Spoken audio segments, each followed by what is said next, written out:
Suaranya tidak muncul di sini, tidak terdengar.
Bu Yoga, bisa didengar suara saya?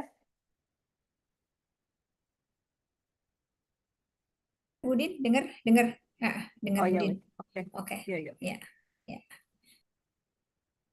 Ini Bu Lulu juga lagi uji disertasi, jadi nanti diganti sama dekan FKIP. Eh,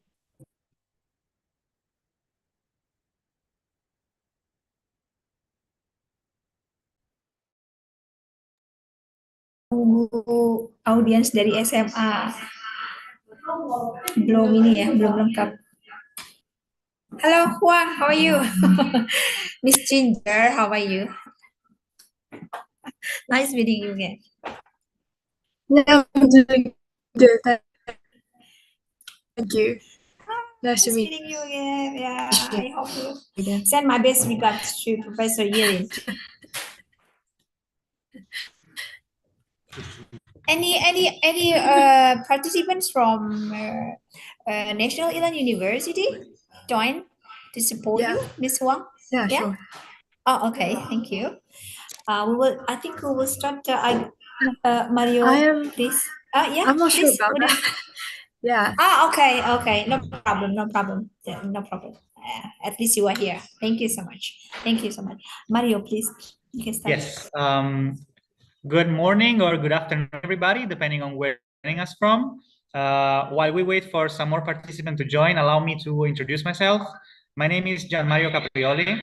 I'm from Italy, and today, representing Panchasakti University, Tagal, I will be moderating this forum.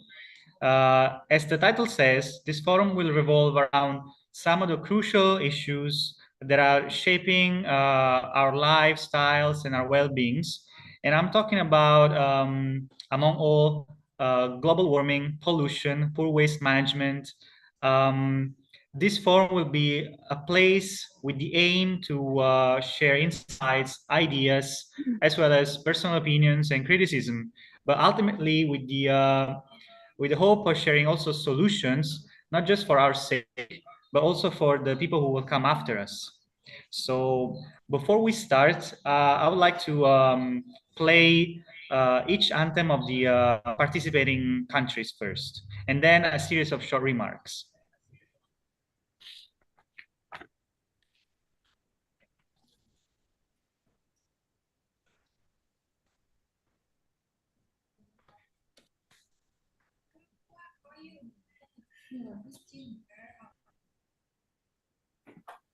Nice meeting you again.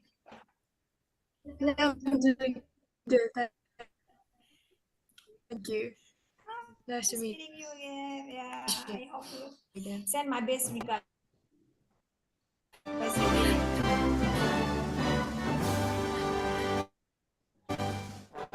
Any participants from National Ilan University join to support this one? Yeah, Yeah? sure. Oh, okay. I think we will start. Mario, I am. please. Yeah, I'm not sure please. about that. Yeah. Okay, okay. No problem, no problem. No problem. At least you are here. Thank you so much. Thank you so much. Mario, please. Yes. Good morning or good afternoon, everybody, depending on where you're joining us from. While we wait for some more participants to join, allow me to introduce myself. My name is Gian Mario Caprioli. I'm from Italy, and today, representing Panchasakti University, Tagal, I will be moderating this forum. As the title says, this forum will revolve around some of the crucial issues that are shaping our lifestyles and our well-beings. And I'm talking about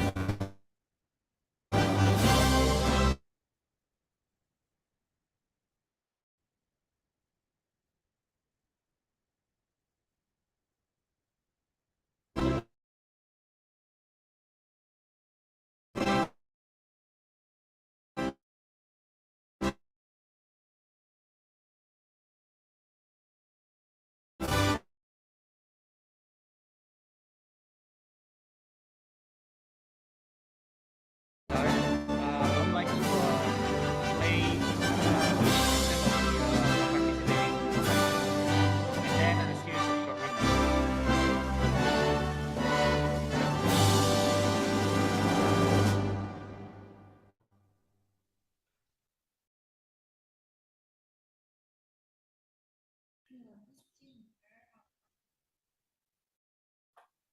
Nice meeting you again.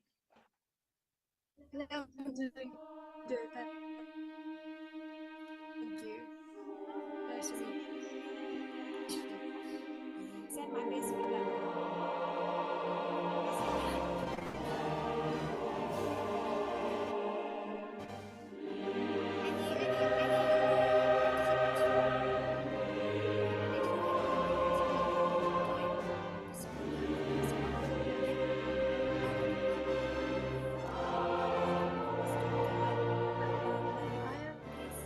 I'm not sure about that.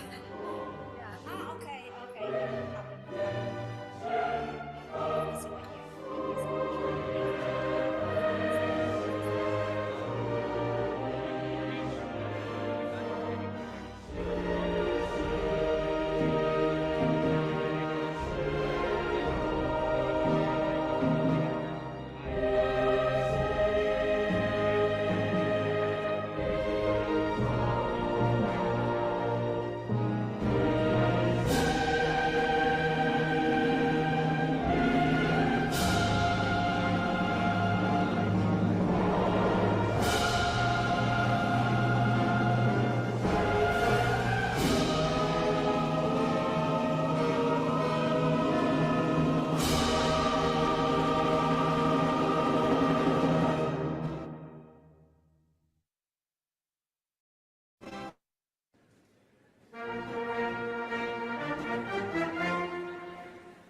I apologize, but we had some technical problems with the anthems. Hence, we're gonna continue with the schedule and with a series of short remarks. First of all, I would like to introduce to you the Dean of the Faculty of Teacher Training and Education from Pancasila University Tegal, Dr. Yoga Priyatin. Thank you so much for the moderator or the master ceremony also. Can you hear me well? Yeah. Assalamualaikum warahmatullahi wabarakatuh. Ladies and gentlemen, it is a great honor to be here with you all. First of all, I would like to express my sincere gratitude to IVET University. I think Pak Rizky from IVET University is here, and also the Dean of Teacher Training and Education Faculty of IVET University. I would like to express my sincere gratitude also to the Vice Rector of Students Affairs of IVET University, and also the Honorable Ibu Dr. Lulu Elsiana, Director of IVET University. Thank you for joining us. And I would like to, the Honorable Dr. D. Noviani as the Vice Rector of Academic Affairs. Thank you for being here. Always supports the internationalizations program. I would like to, the representative from SMA Negeri 3 Slawi. Thank you so much for being here. Thank you, Ibu Linya. Thank you, my beloved students, for attending this Global Youth Forum. How many students are there? I think more than 50, I believe. And I hope you can ask a question, ask some of the topics here in a question and answer sessions. Thank you so much. It's a great honor for us. It is about maybe 70 students. 70 students. Thank you, Ibu. Thank you. It's a great honor. And we meet again today. Thank you so much. Thank you. Questions, you are welcome by the moderator and also the speakers here. Thank you so much. And I would like to the Honorable of Professor Nasat Edward Nasat from Egypt. Professor, are you here? Yes, thank you. Thank you thank your you. event and organize this event. We hope to Thank you. nice day with your students. Thank you. Thank you, Professor Nasat, for always supporting us, for having so many programs with your university. Thank you.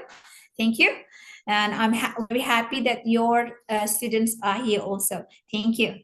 And I would like to say my sincere gratitude to all the speakers here from many kind of countries. I would like to mention by one from National Ilan University, Ms. Ginger. Thank you so much for being here. And I would like to express my sincere gratitude also for Morocco, from Ibn Zohar University. I would like to express my sincere gratitude to also for Karabic University, ELM Kolkata, India, who always supports us, having the internationalization program, economics and pedagogy, especially for Dr. Umida, professor from Tashkent State Transport University. I would like to express to Oberhai already mentions, all the honorable speakers here. Thank you so much for being here. I'm not going to have a short speech, just saying my sincere gratitude to all of you that supports here. Thank you so much. Wassalamualaikum warahmatullahi wabarakatuh. Mario, back to you. Yes, and now we have a remark from Professor Umida Zimakumamedova of Material Science and Mechanical Engineer from Tashkent State Transport University, Uzbekistan.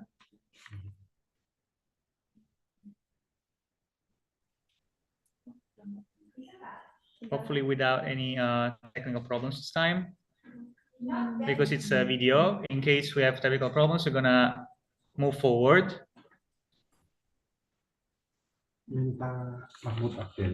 Mahmud Adil. Mahmud Adil minta di Switch switch host. menjadi host.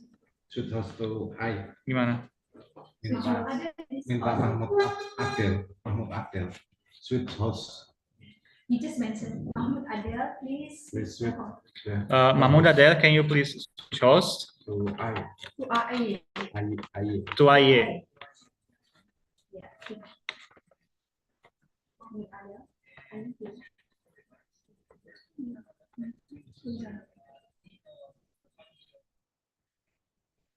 Bisa. Okay. All right. For the moderator on the master session. Also, can you hear me well? Yeah. Assalamualaikum warahmatullahi wabarakatuh. Ladies and gentlemen, it is a great honor to be here with you all. First of all, I would like to express my sincere gratitude to IVET University. I think Pak Rizky from IVET University is here, and also the Dean of Teacher Training and Education Faculty of IVET University. I would like to express my sincere gratitude also to the Vice Rector of Students Affairs of IVET University, and also the Honorable Ibu Dr. Lulu Elsiana, Director of IVET University. Thank you for joining us. And I would like to, the Honorable Dr. D. Noviani as the Vice Rector of Academic Affairs. Thank you for being here. Who always supports the internationalizations program. And I would like to, the Honorable, the representative from SMA Negeri 3 Slawi. Thank you so much for being here. Thank you, Ibu Linya. Thank you, my beloved students, for attending this the Global Youth Forum. How many students are there? I think more than 50, I believe. And I hope you can ask. Hopefully you can hear my voice. It seems like we have a problem of overlapping sounds. Okay, it got better now. And now it's the turn of the Dean of the Faculty of Teacher Training and Education, Miss Leni Kurniati. Thank you, Mario. Yes, you can hear my voice? Yes, I can hear you. Okay, thank you. Assalamualaikum warahmatullahi wabarakatuh. Hello, everyone. Good afternoon. It's a great honor for me to be here today with you all. And firstly, I would like to express our sincere gratitude to our respected host, the Rector of Universitas Pancasakti Tegal, Prof. Dr. Taufikullah, and the Dean of the Faculty of Teacher Training and Education, Ms. Yoga Prihatin. To all the distinguished speakers, and most importantly, to all of you, the students and the change maker here today. I am truly honored to stand here representing the Rector of Universitas IVET. We want to send a huge thank you to our friends here at UPS Tegal for bringing us together for this Global Youth Forum. I love the themes you have chosen, Youth Voices for a Living Planet. Look, we all know the reality. We are facing some massive challenges right now. Climate change and the health for our environment are not just a headline. They are right at our front door, at our faces. So dealing with this problem doesn't just take a science. So it takes a passion, it takes awareness, and it takes action from all of us. And that is why you are all here. So people often say that youth are the leaders of the future. But here at Universitas IVET, we believe you are the driver of the change today. Your ideas, your energy are exactly what we need to shape the better world next year, to shape the next better world. So this forum is your space to speak up, to connect with each other, and start doing something for the planet we all share. So to all the participants, make this forum count. Don't just sit and listen. Discuss, debate, and collaborate. Let's turn your ideas into the real action. Thank you again to Universitas Pancasakti Tegal for having us here. Let's make this event start of something bigger. Thank you everyone. Assalamualaikum warahmatullahi wabarakatuh. Back to you, Mario.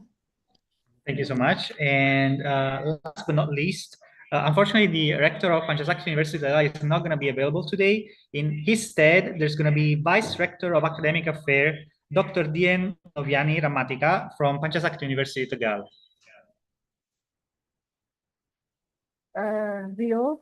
Mario, can you hear my voice? Yes, I can hear you. Okay. Loud and clear. Assalamualaikum warahmatullahi wabarakatuh. Good afternoon, ladies and gentlemen, distinguished guests, respected speaker, honorable partner from various country, dear listener, student, and all of the participants of the World Youth Forum 2026. My name is Asok Professor Dinoviani Rahmatika, Vice Rector on Academic Universitas Pancasakti Tegal. And on behalf of the Rector of Universitas Pancasakti Tegal, Professor Dr. Taufikullah M. Hum, I am honored to warmly welcome you all the World Youth Forum 2026 Youth Voices of a Living Planet, organized by the Faculty of Teacher Training and Education, Universitas Pancasakti Tegal. And it is a great pleasure for us to host this meaningful international forum, bringing together young voices, scholars, and education from different parts of the world. Your presence here today, whether joining us from Indonesia, Taiwan, Italy, Russia, Uzbekistan, Egypt, Morocco, Turkey, India, and other countries, reflect a shared commitment to global collaboration and a sustainable future. And ladies and gentlemen, we sincerely appreciate the participation of the speaker, moderator, the partner who have contributed to this event today. And your insight will undoubtedly inspire our students and participants to think deeper, act wiser, and also contribute more actively to their commitment and community and to the world. And finally, on behalf of Universitas Pancasakti Tegal, we would like to say thank you to National Island University and Morocco Ibn Saud University, Karabakh University, LM, Tashkent University, EFET, SMA 1 Slawi, SMA 3 Slawi, dan semuanya yang join with this forum. Finally, with the gratitude to Allah Subhanahu wa Ta'ala, on behalf of the Rector of University of Pancasakti Tegal, I hereby declare the World Youth Forum 2026 officially open. May this forum run successfully and bring meaningful outcome for us today. Thank you for your attention. Wassalamualaikum warahmatullahi wabarakatuh. Waalaikumsalam warahmatullahi. Thank you so much for your intervention, Dr. Dien. Now we may officially start today's forum by introducing the first speaker, actually two speakers, Fatima Azaro and Viona Restiaulia from Pancasakti University Tegal. Are you there? Can you hear me? Yes, I hear you. Can you share your presentation on the screen? Yes. Thank you.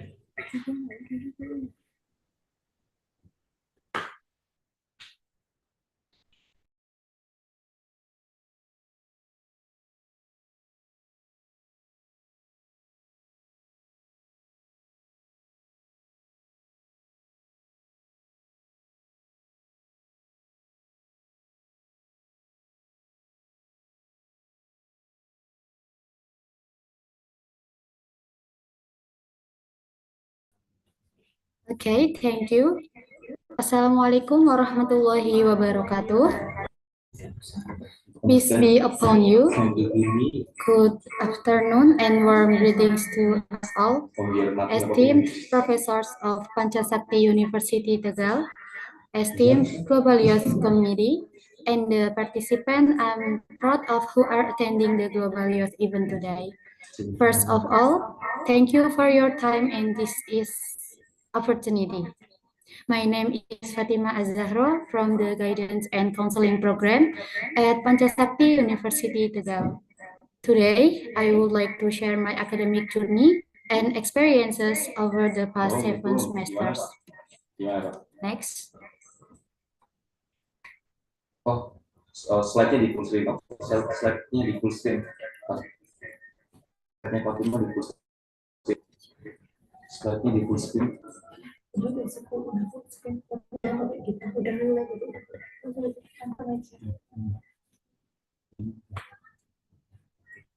Sip. Nah, ini.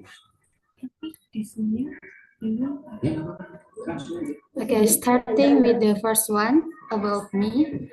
As a KIPK, Indonesia Smart Card of, Indonesia Card for Higher Education student, I have been interested by the Indonesian government to complete my higher education. Beyond fulfilling my academic responsibilities, I actively balance my studies with self-development. Driven by a desire for financial independence, I divide my time between studying, organizational activities, and working. Next. This is my daily activities. Every day I do these activities. 1. Intensive lectures. 2. Becoming a teacher at the Al-Quran Education Park and helping with household chores. Next. These are some of my achievements. In addition to focusing on academic achievement, I consistently balance self-development through organizations, research, and competition. In the academic realm, I also contribute through journal publication by guidance and counseling of as the publisher issue 8, volume 1. Next. Second place in the Al-Quran Tartil competition held by the Mathematics Student Association of Pancasakti University Tegal. And as a form of social contribution, I participated in a community service project in Tegal Sari Village, alongside lecturers and students from various programs. Next. Action form. The form of action that I have taken is real work lecture in PPDH and teaching training in various schools. Next. This is my documentation of activities with the Islamic Student Activity Unit, participation in an anger management workshop. Next. Community service Excuse program. me if I interrupt you. Your slides are not going forward. They're stuck at the first page. Why?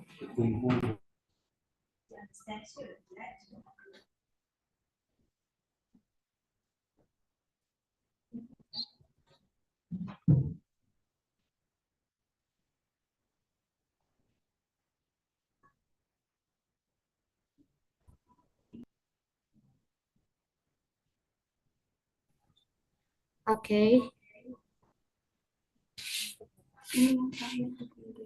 Community service program in Tegal Sari Village, and the last documentation group photo with several students with special needs during teaching practice at Sebar Pesona Kasih Muhammadiyah Special Needs School Tegal. Okay, thank you. Thank you so much. And I believe the also Fiona Restiaulia. She presented as well. Yes, I am.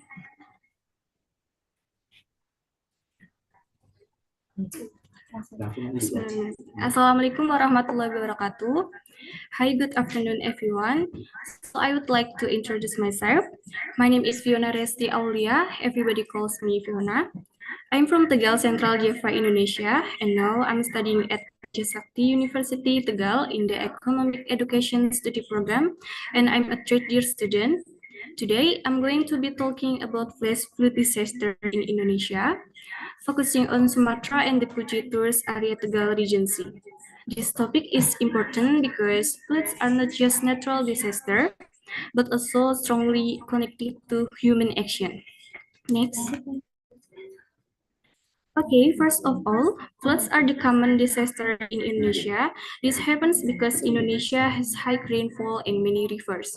However, floods are becoming worse every year, not only because of nature, but also because of poor environmental management. Next. Sumatra is one of the regions that frequently experiences large-scale floods. Heavy rainfall, deforestation, and sedimentation cause rivers to overflow easily. Human activities have reduced the natural ability of the environment to absorb water. Next.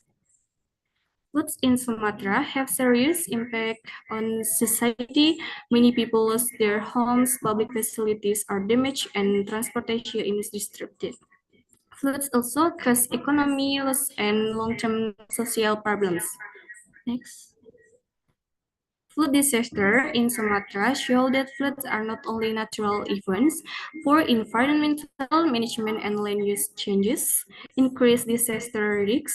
This lesson is important to understand similar disaster in other regions. Next.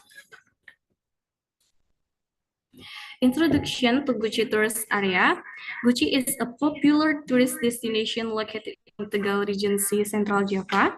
The area is well known for its hot springs and mountain landscape.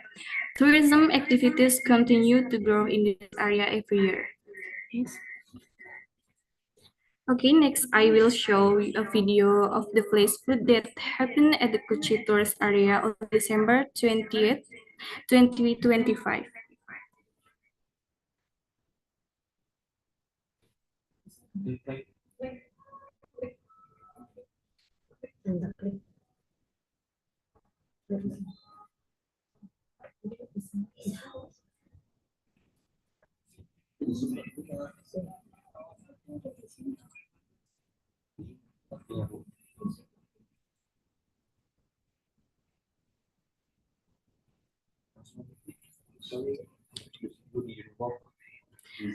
On December 20. Can you manage to play the video?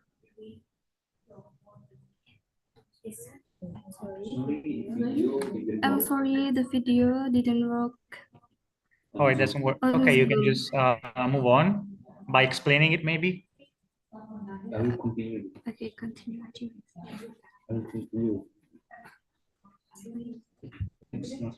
Next slide.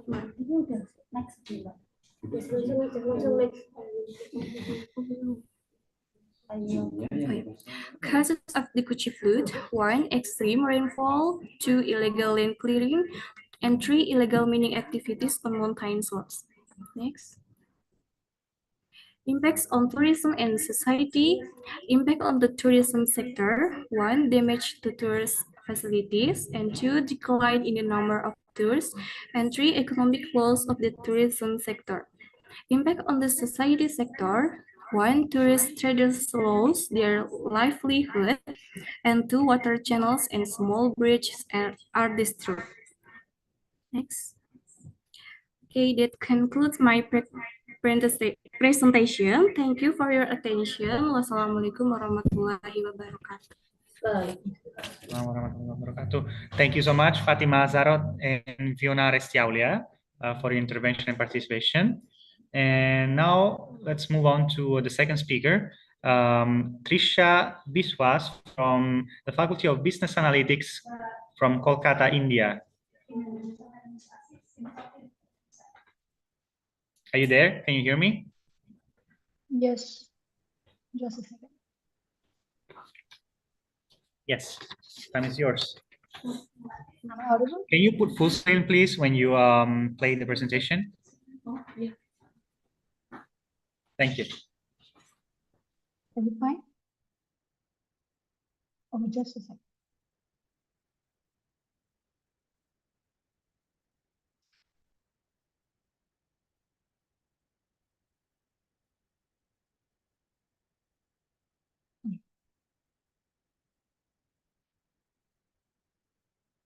Good afternoon, everyone, to all the respected dignitaries and all the youth leaders across all the world. Today, I'm going to present our turn, our fight for youth voices for a living planet. I am Trisha Vishwas from EIILM, Kolkata, India. And my presentation is titled No More Waste, a Circular Economy. And this topic is very important, not because for our fight, our turn, youth voices for a living planet, no more waste, a circular economy is important because the world is following the linear process. When we make we take the thing and make the product, and then we put it into a waste. And before going to the introduction to circular economy, I would like to present the law of circularity. In philosophy, there is a concept which is karma. We often talk about it, which means every action has a consequence, and what we take from nature must be returned. Which means that whatever we do in the present, it will come back in our future. And the modern disconnect means our linear lifestyle, which is take, make, and waste, which means dispose, ignores the future consequences of today's action. And today, our goal is to align modern businesses with the ancient wisdom of doing right by the planet. Next, beyond recycling, a new economic blueprint. It means often we assume that recycling is just about the reuse of that thing. No, it's not like that. A circular economy is much bigger than that thing.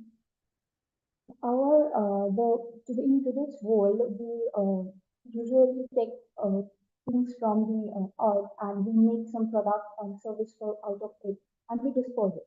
But we should shift our thing to circular economy, which means we should take the raw material, we are making the product and we are using it, and then we need to protect and then repair and reuse the thing, and then we should transfer into a residual waste and by recycling, which is circular economy. And to understand circular economy in a better way, I would like to talk about the triple bottom line, here by John Elkington. As he said that true sustainability will work when people, planet, and profit is working together, and it will create sustainability. As he said, that true success is not measured by the balance sheet alone, but by the health of the world we leave behind. And now, I'd like to share a story of an Indian entrepreneur named Ankit Agarwal and his journey, the way he made the circular economy. I will talk about that now. So, in India, 8 tons of floral waste dumped daily into the river Ganga, the longest river in India, and it contains a lot of toxic pesticides and oil, and which pollute the river, the entire Ganga, and it leads to some health issues.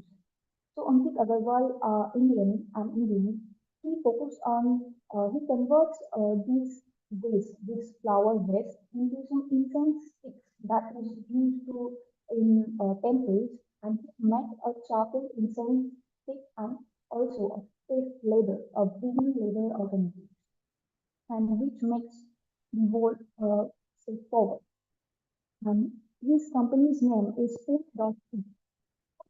Proves that circularity can turn a static mess into a sustainable miracle.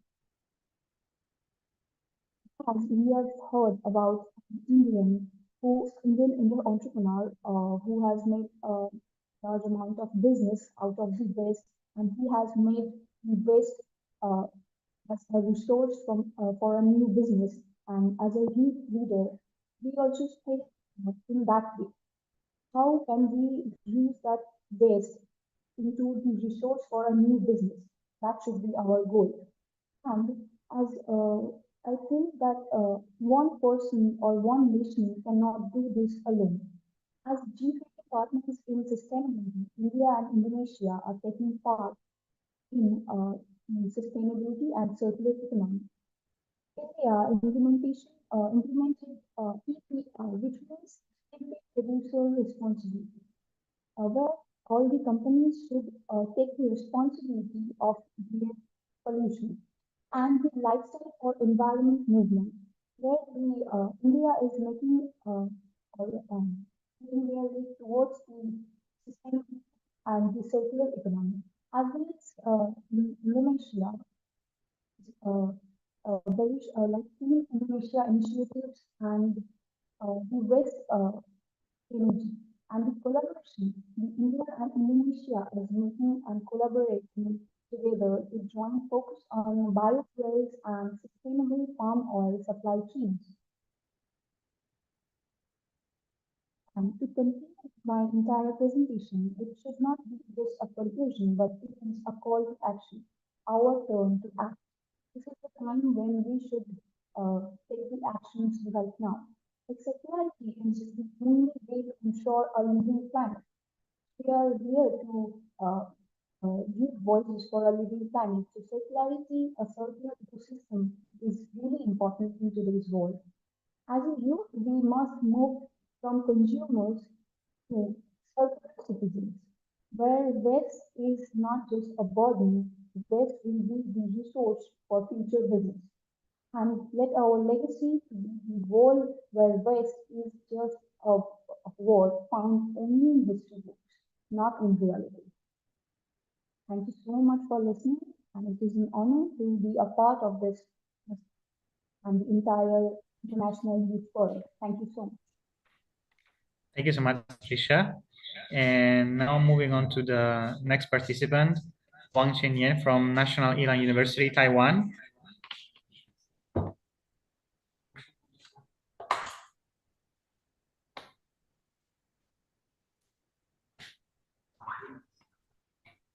Hello.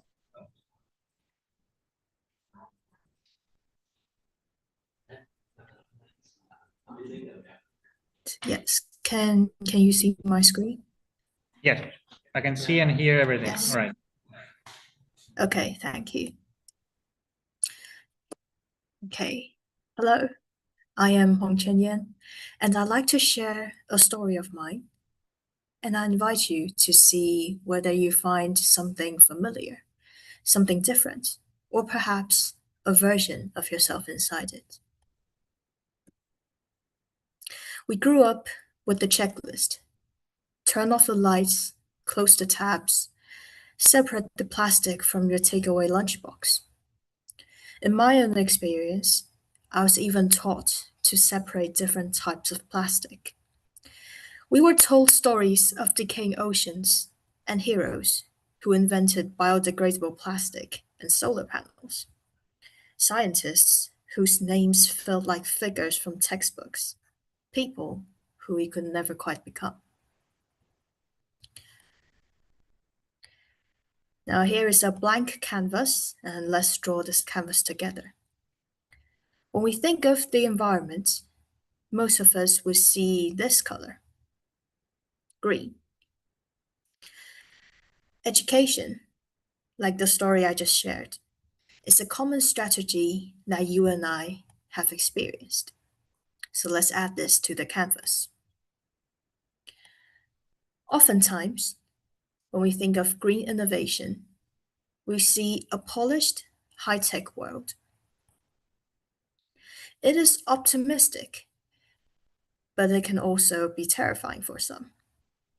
We see massive clean energy protocols and high efficiency inventions. There's hope, there is a sense of distance. Some felt optimistic, some felt overwhelmed. As a humanities student, this is the canvas I was presented with. A world that felt nowhere near my reach.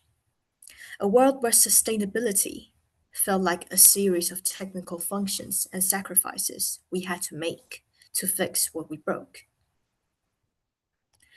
Now, I invite you to look at this. What do you see? What do you observe? A pile of rocks? A beach? Materials for building the world's most marvelous sandcastles? Remember when we used to put on imaginary chef's hats, draw an architect's proud mustache on our faces with dirt, and balance pebbles with the seriousness of an engineer calculating the tilted angle of the Tower of Pisa? We built with what we had. We worked with what we could find. The artist Pablo Picasso once said, "Every child is an artist." It is believed that we naturally possess the curiosity and the ability to notice and absorb beautiful things, and we express them in our own ways. The latter half of the quote follows.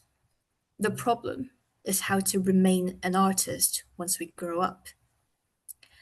Somewhere along the way, we begin to see problems only as linear equations, rather than also seeing them as creative opportunities. But let's try to take a look from a different perspective, where we don't tackle the problem as we see it. We think in how we usually don't. Think of Nintendo, a familiar name for game enthusiasts, or even if you're not a gamer. A lot of us would most likely have heard of it. The engineer, Gunpei Yokoi, didn't get hands on the newest, most expensive technology. He said, use simple, existing technology, but tell a new story with it. He believed that as long as the gameplay was engaging, players cared more about meaning and the gameplay instead of eye-catching technical details like colorful screens, which were the newest technologies back then. He called it lateral thinking with withered ideas. He realized that people fall in love with their connection and the meaning, rather than being attracted by the mechanics. So, maybe innovation isn't always about fixing the environment with rocket science. Maybe it's about reimagining our relationship with what already exists. Sustainability isn't only about reducing, sacrificing, or subtracting. It can also be about designing a lifestyle that is beautiful for both humans and the world. We often put it as thinking outside of the box, or others would put it as flipping the perspective. We may think that humans are the problem and the creator of the problems, and subsequently the solution to the problems. Then there comes the thought of having to sacrifice. But there's another perspective we may be interested in taking a look at. We may co-prosper with the environment we live in. Throughout history, humans rarely innovated against ourselves. Sustainability, as well as many ideas, is most successful when it includes our desire, our need for play, beauty, and meaning. Children with pebbles gave those items a new narrative and appearance. In their mineral essence, the pebbles remain the same, silica. In humans, our desire remains just as constant. For example, we seek meaning and interpretation. What if situations can be reframed?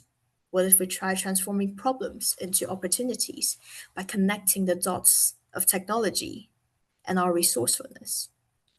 Let me show you how these dots connect in my story. Some months ago, my teammates and I participated in a biomimicry project. We searched for environmental problems to solve: pollution, heat, waste, but our ideas felt scattered. Nothing seemed both meaningful and doable. It felt as if we were staring at our own brains, asking the question, how do we solve a problem we created? Then one day, one teammate saw a tree in the mountains. Its aerial roots twisted upward, extended out of the soil and standing upright, weaving a natural bench that had adapted perfectly to live with the cycles of heavy rain and dry seasons. This became our biggest inspiration. Instead of trying to find a fixable problem, we started asking, how does nature adapt?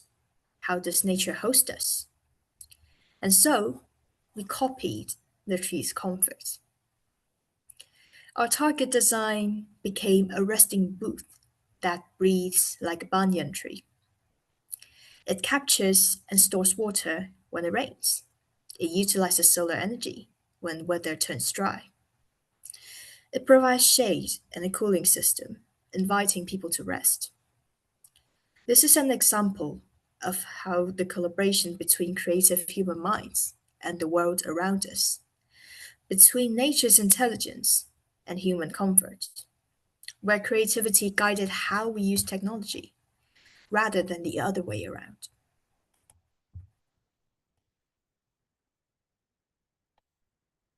When we define actionable, we often ask, is it scientifically possible?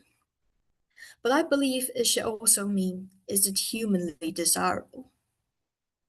In my opinion, sustainability shouldn't be viewed as a cold data point.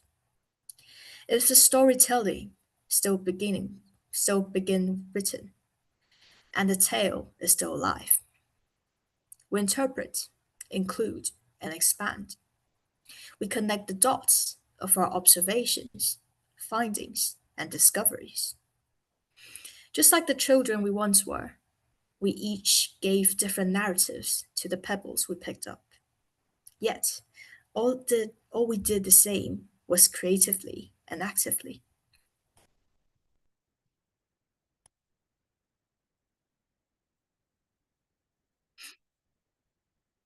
The architecture here is not in the rocks or the sandcastles, nor the inventions or researches alone. It's in our collective experiences, in the dots drawn with our ingenuity, the inspiring creative approaches we construct. Are we looking for the most advanced solution to a problem? Or are we looking for a way of living where we complete stories as an expanded community in which we flourish? My name is Huang Chenyan, and thank you for your attention. Thank you so much, Manchayan, for your intervention. And before we move on, we have room for a quick Q&A session, around 2 or 3 questions from any participants. If you cannot speak because of audio problems, you can just type it in the chat, in the group chat on Zoom, and I'm gonna read it. So, are there any questions up until this point to any of the presenters?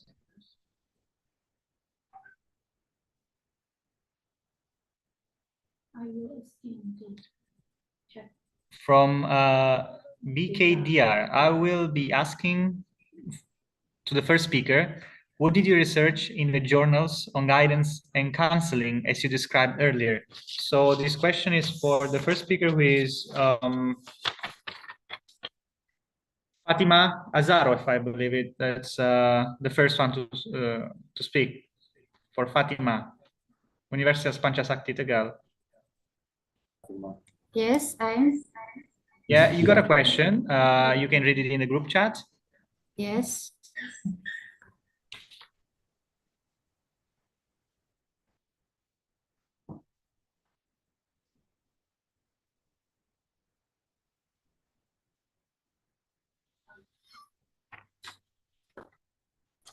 Okay, I will to answer. Thank you for your question. Okay, in that journal, I researched the phenomenon of self-disclosure among adolescents using chatbots or AI. So AI, besides being an academic tool, can now be a place to express personal feelings. It's important to note that even the most sophisticated technology requires vigilance regarding its negative impacts and risks. While AI can be used and is helpful, it requires ethical literacy, but we must know about the literation, not only how to use, but we must to know the ethic of literation in research. Okay, thank you so much for answering. Another question from anyone? You can also type it in the group chat. All right. Question for speaker 2, Fiona Restiaulia. How did the flood in Gucci impact the local economy? For those who don't know, Gucci is a hotspot for tourism here in Indonesia. It's close to Pancasakti University in Tegal City. So it's a place where tourists flock and spend their holidays. But now recent events have disrupted this climate of tourism because it's because of flooding and landslides. So yes, Fiona. Okay, thank you for the question. Okay, I will do answer. The flood disrupt the economic activities of the people in Gucci. Many residents who work in the tourism sector temporarily lost their income because tourist attractions were closed and the number of visitors decreased drastically. Thanks. That's all. Thank you. All right. Thank you. We can move on with the fourth speaker, Prasetya Hangga and Hasti Payung Ningsi from Environmental Department and Geographic Education, Universitas IVET Indonesia. Okay, thank you. Aku. Oh.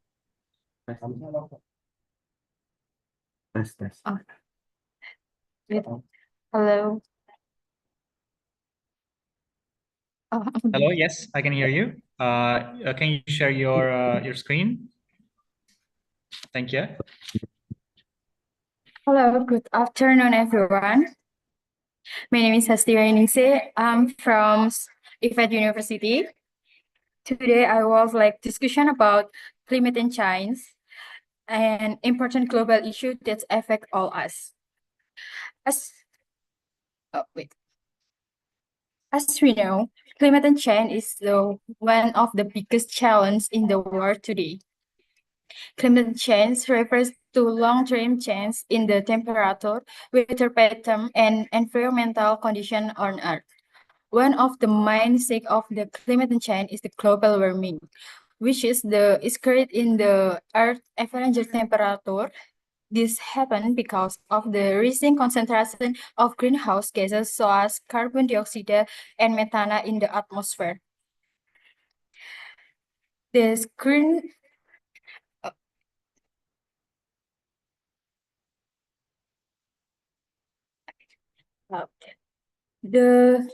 greenhouse gases are mostly produced by human activity, such as burning fossil fuel, industrial activity, transportation, and deforestation.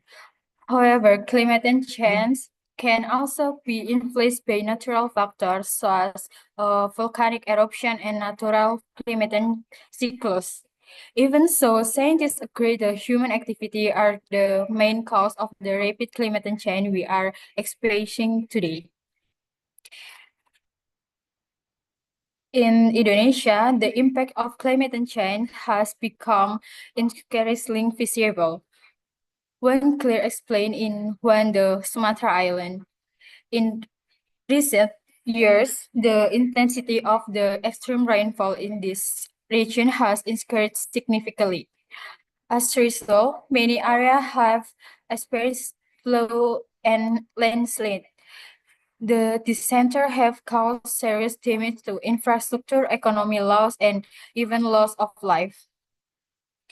Besides climate factor, human activity also worsen the situation.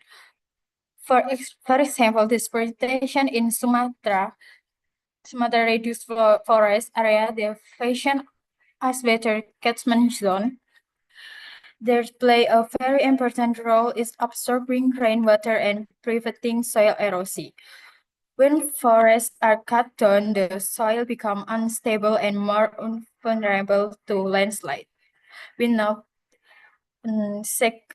vegetation, rainwater flow this sector to river, increasing the risk of the flooding. To address the problem, we need both mitigation and adaptation strategy. Mitigation means effort to reduce the cause of climate change, so as reduce greenhouse gas emission. This can be done by using renewable energy, reduction fossil fuel composition, promoting public transportation, and protecting forests. Adaptation means adjusting to the impact of the climate change. For example, improving drainage system to prevent flood, building early warning system for disaster, and developing better land management policies. Both mitigation and adaptation are very important, especially in countries like Indonesia, which is highly vulnerable to natural disaster. As a student, I believe that collaboration is the key to solving climate change issue. The central government, local government, and private sector and communities must work together.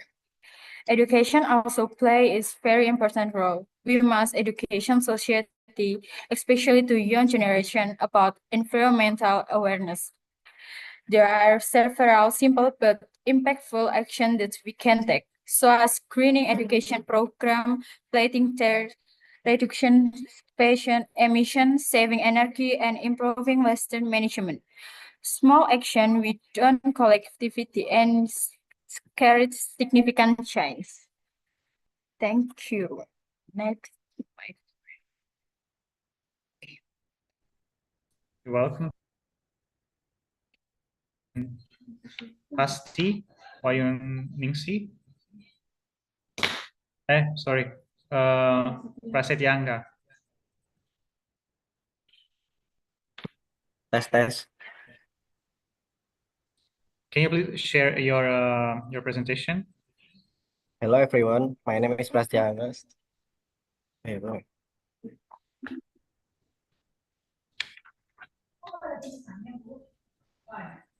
Wait. Ini di sini. Screen on.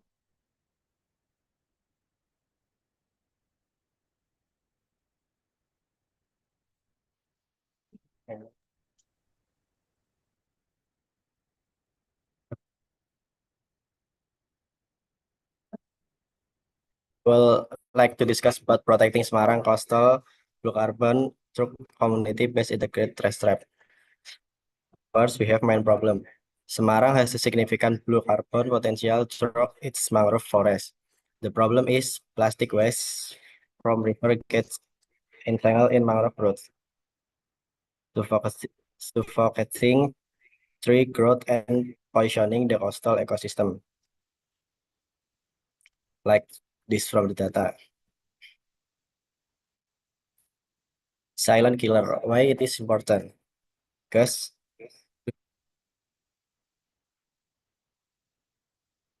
gimana sih bilang ini?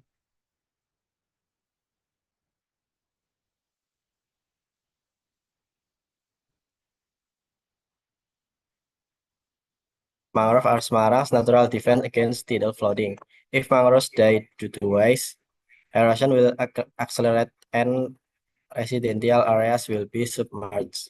This is not just an aesthetic issue, but a matter of urban resilience. Our solution, the integrated trash trap.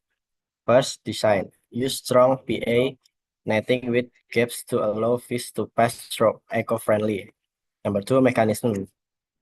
Install it modularly at the river mouth before the conservation area. Use float mat from used drum to reduce cost. Number 3, we have maintenance, easy manual waste removal system operated by the local community.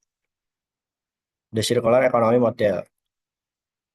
The collect waste is sorted by the local fishing and yacht community. High value plastic is sold to the Semarang Waste Bank. Process from the sales are used to cover equipment, maintenance costs, and incentive for trash trap staff. Implementation strategy in Semarang. We have 3 main steps. First, pilot project. Test 1 unit in the Tambak Lorok area. Number 2, collaboration. Partner with local environmental NGOs and the Semarang city government. And the last, digital monitoring. Use simple sensor or WhatsApp reporting to monitor when their nets are full. Scalability and impact. Environmental, reduce up to 70% of plastic waste entering mangrove forest. Social, empower over 50 coastal yacht as mangrove ranger. Global, this model can be implemented in other coastal cities around the world, Southeast Asia or Africa. Closing statement, Semarang is sinking, but we can hold it tight. Let's protect our shield one trap at the time. Thank you.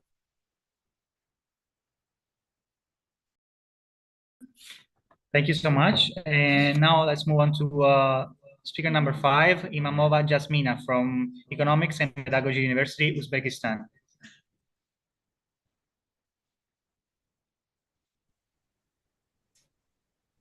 Hello, everyone. My name is Jasmina, and I'm the second-year student in the University of Economics and Pedagogy. Well, today I want to talk about the marine and forest conservation and why protecting them is essential for preserving our planet's life support system. Well, should I share my presentation?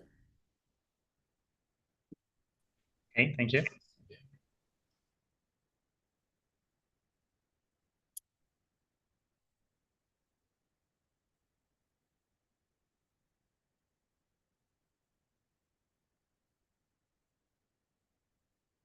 Well, when we talk about life support system, we often imagine the machine in hospital that helps people to breathe. But Earth has its life support systems, one that provides with food, oxygen, water, and climate balance.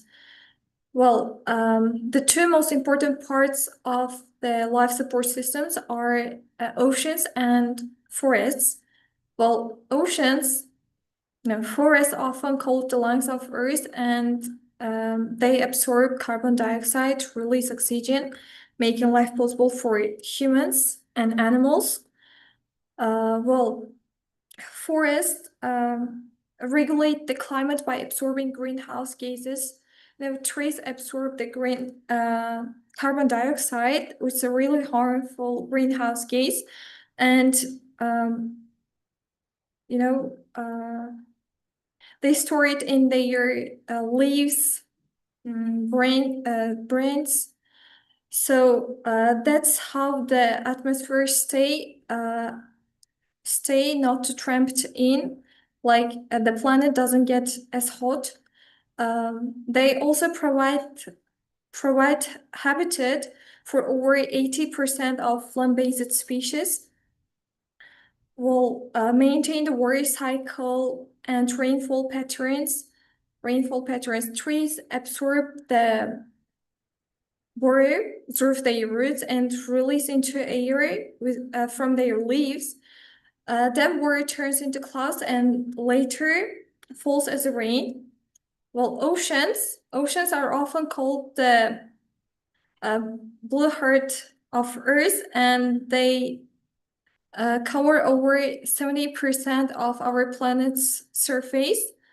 Well, oceans absorb large amount of carbon dioxide and release half of the oxygen we breathe. The next one.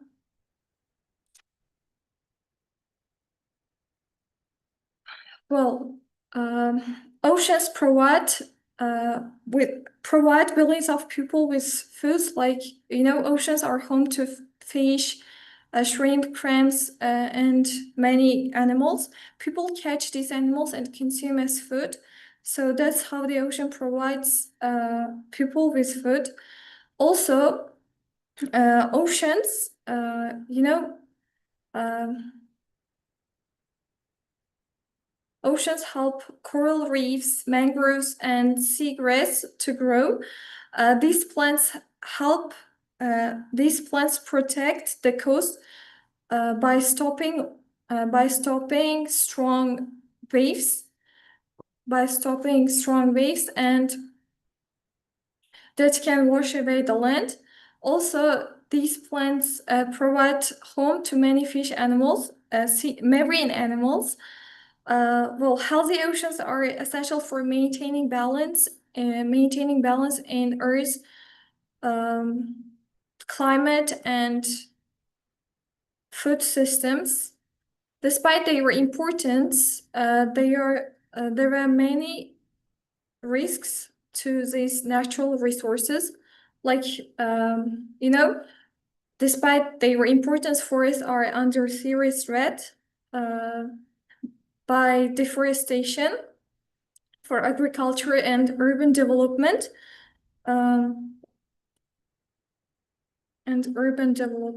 Well,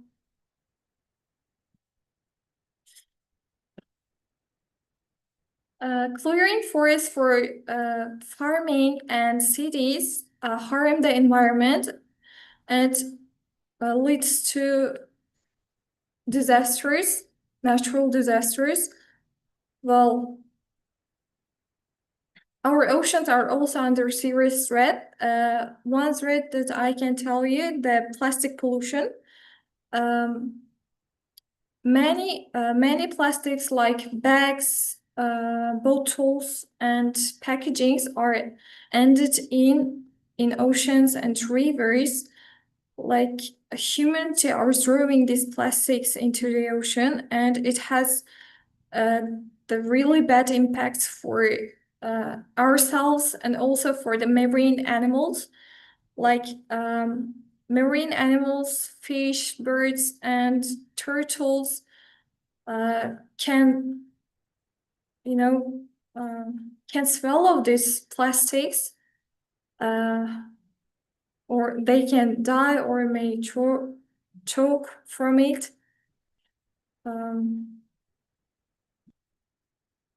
Well, how can we help? How can we solve this problem? You know, governments and international corporations play a vital role in for protecting the environment, like by enforcing environmental laws, so that the environment can be protected from deforestation, illegal hunting, and pollution.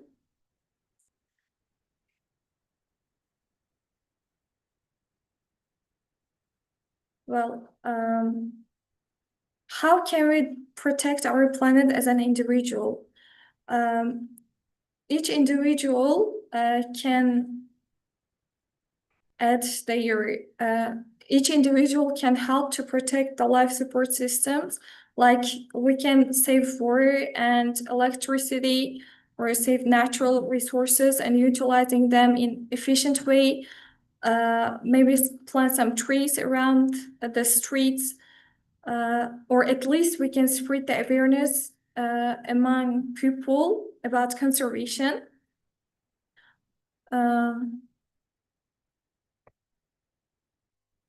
Well, also we can add some subjects at schools that can teach children how to how to protect the environment. Whereas, well, forests and oceans are not separate systems. They work together. They are deeply connected. Like a forest prevent soil from erosion and keeping rivers clean before they reach the ocean. And for a carbon stored in forests and oceans helps slow global warming. So if one system is damaged, the other also will suffer.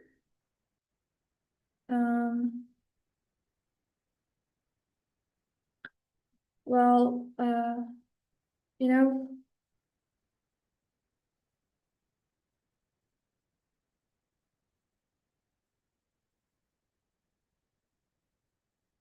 to conclude, forests and oceans are not just natural resources. They are the foundation of life on Earth. By conserving marine and forest ecosystems, we will secure a healthy life for ourselves and future generations to come. Well, always remember this, the Earth does not need us. We need the Earth. So let us protect our planet today. And because a healthy planet means a healthy future. Thank you. Thank you so much, Jasmina. And now our very own student from Panchasakti University, Tagal. She's from Russia, Ksenia Myasnikova. No, it's not evening, it's afternoon. Good afternoon, everyone. Can you hear me? I cannot hear you so well. Maybe you can higher the volume, your volume. My volume. I don't know how. Honestly, I have a little bit sore throat, so I will be a little bit quiet. Well, okay, now I can hear you better.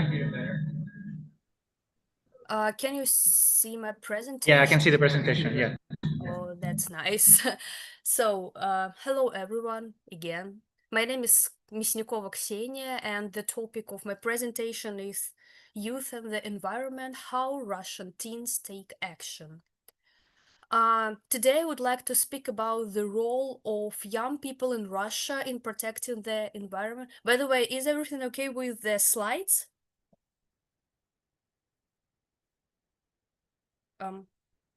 Okay, I hope so.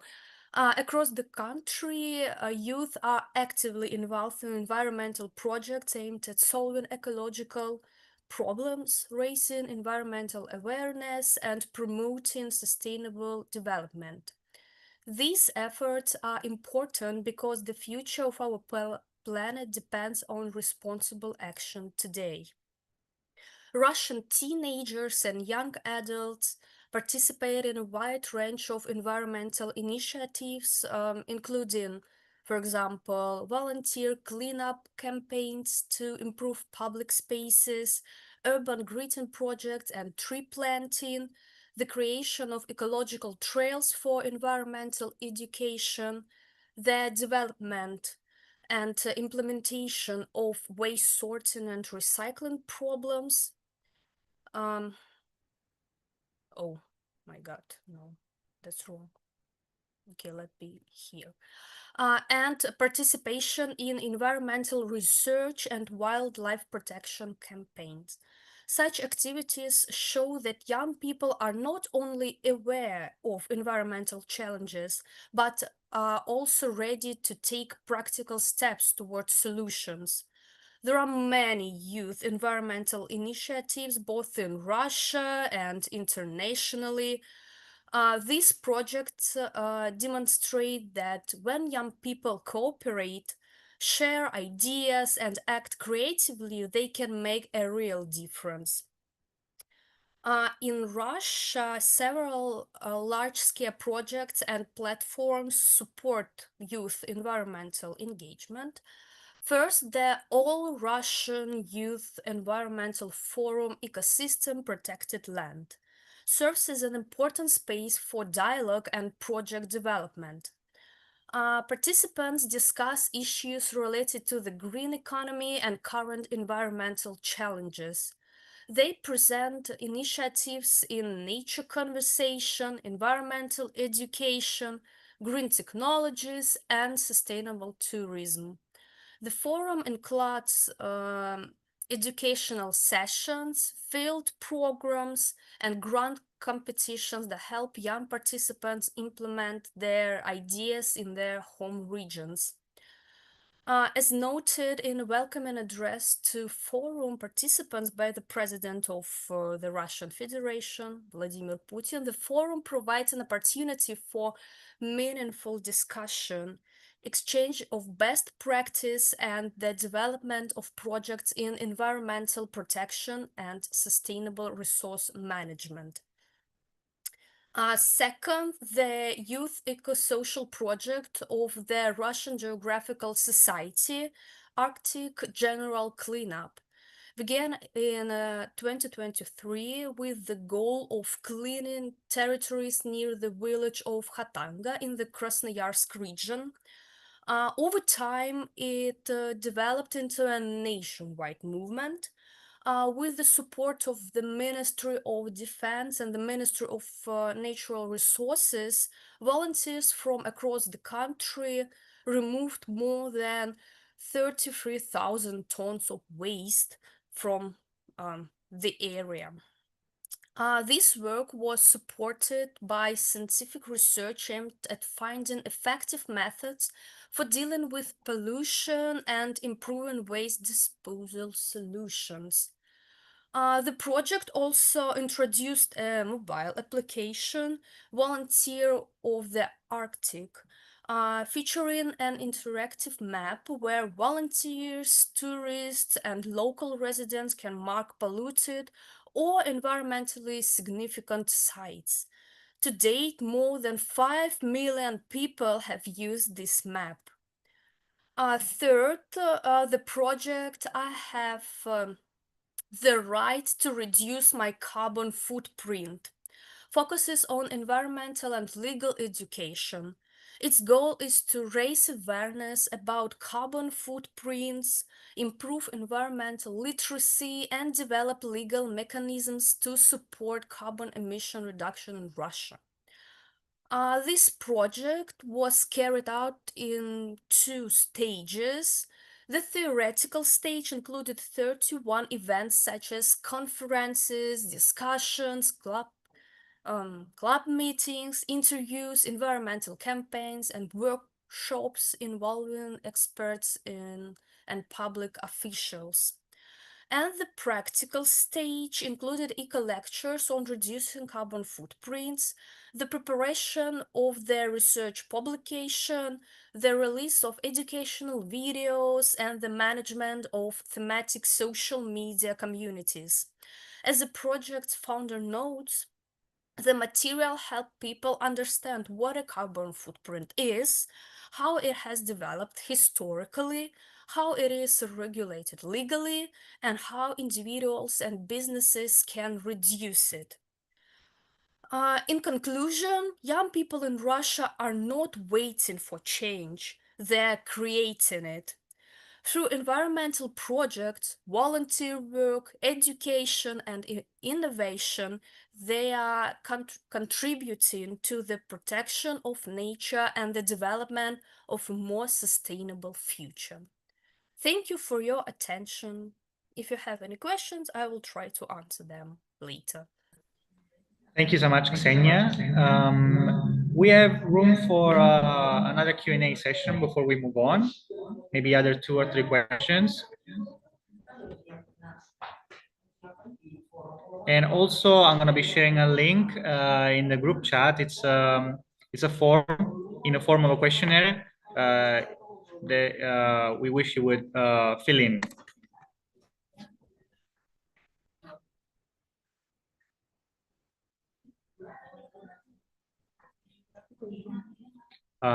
Is there any questions? Also, you can type it in a group chat.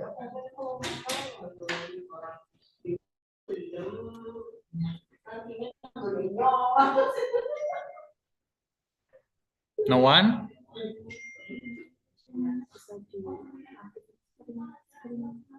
Hmm?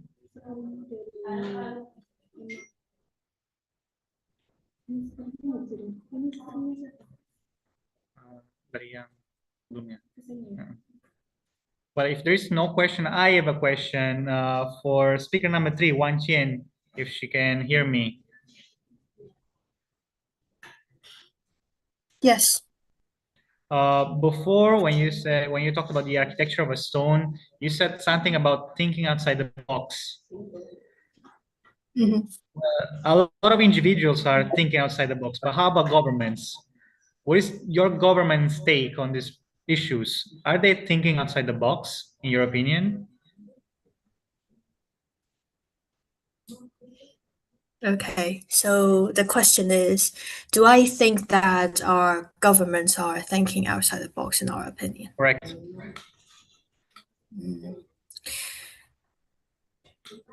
Yeah, that is a good question, and I think, yeah, this is not an easy question for me, but I will try to answer.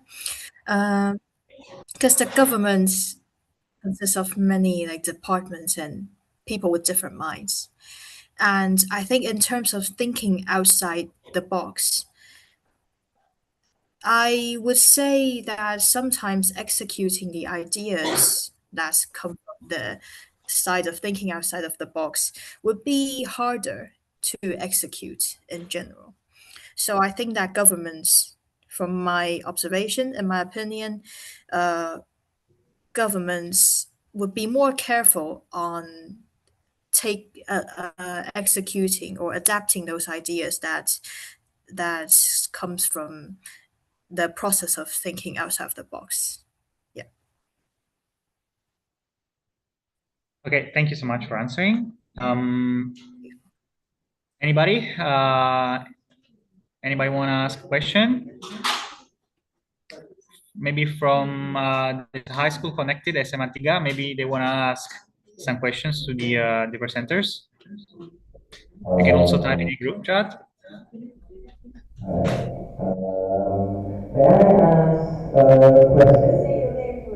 Question for speaker 2, Fiona.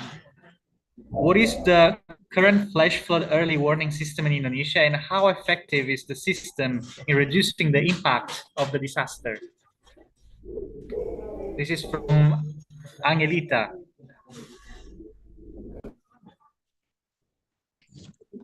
This question is for for speaker number 2, Fiona.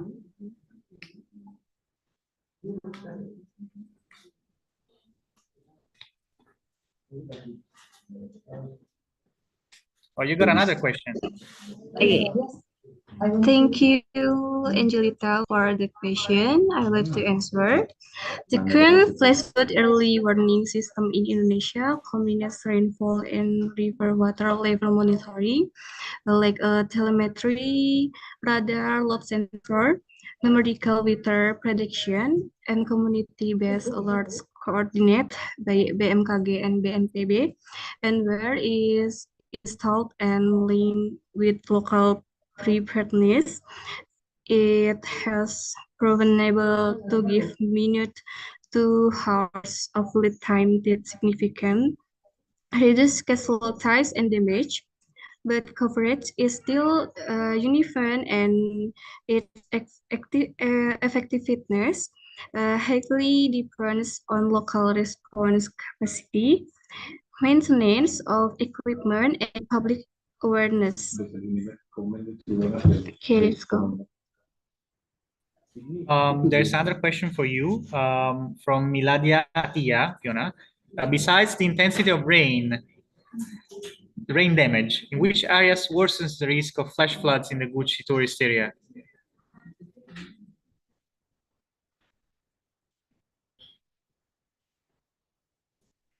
Okay, thank you, Miladia, for the question. I will to answer. Besides intense rainfall, flash flood risks in the Gucci tourist area become much worse when there is damage or disturbance in their main zones. The upper water sheet deforestation, landslide, or change in the Gung River channel that send more rice and water downstream. The river corridor through the tourist area, damage check dams and weirs, and critical infrastructure around tourist spots. Broken bridge, clogged culverts, and damaged drainage, the block flow, and suddenly release large volumes of water into visitor areas. That's all. Okay, thank you so much for answering. And there's a question for Jasmina from Anggi Nur Hidayati. Considering the interconnected loss of coral reef, forests, and coastal ecosystems, how should global climate policy prioritize intervention without creating trade-offs that shift ecological collapse from one system to another?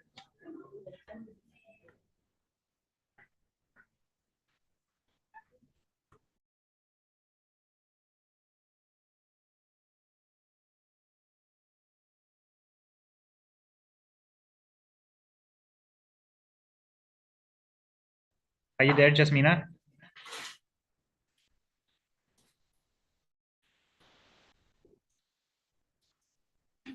You got another question, Jasmina, if you can hear us. Otherwise, we would have to move on. Jasmina? Oh, sorry. Yes, I'd like to answer. That's the excellent system level question. The core issue is this: climate policy often treats ecosystems spiritually, but coral reefs, forests, wetlands, and coastal systems are both physically and economically interconnected.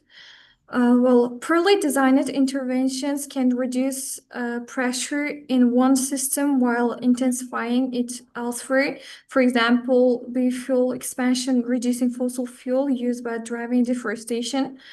To avoid shifting ecological collapse rather than preventing it, global climate policy should prioritize integrated cross-ecosystem strategies built on 5 principles, like protect high integrity ecosystems. First, avoid substitutions. Not all ecosystems are interchangeable. Like align climate mitigation with biodiversity safeguards. Many climate interventions can unintentionally damage ecosystems. Invest in nature-based solutions that deliver multiple benefits. Some interventions strengthen multiple systems simultaneously.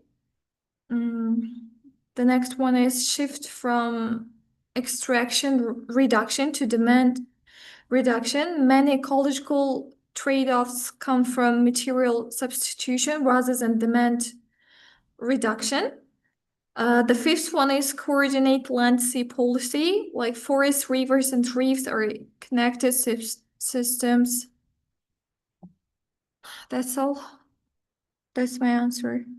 Okay, thank you. I see we have other questions, but we have to move on, so we're going to recover them in the final Q&A session. So thank you for still asking these questions. We'll move on to speaker number 7, Enisan Sardogan from Karabük University, Turkey. Hello, yes. Should I start my presentation?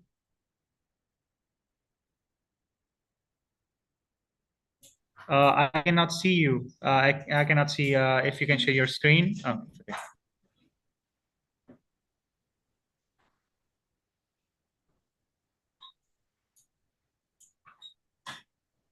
I believe you can see it now. Yes, I can see it. Thank you. Hello, everyone. My name is Enisan Sardoğan. You can call me Enis for short.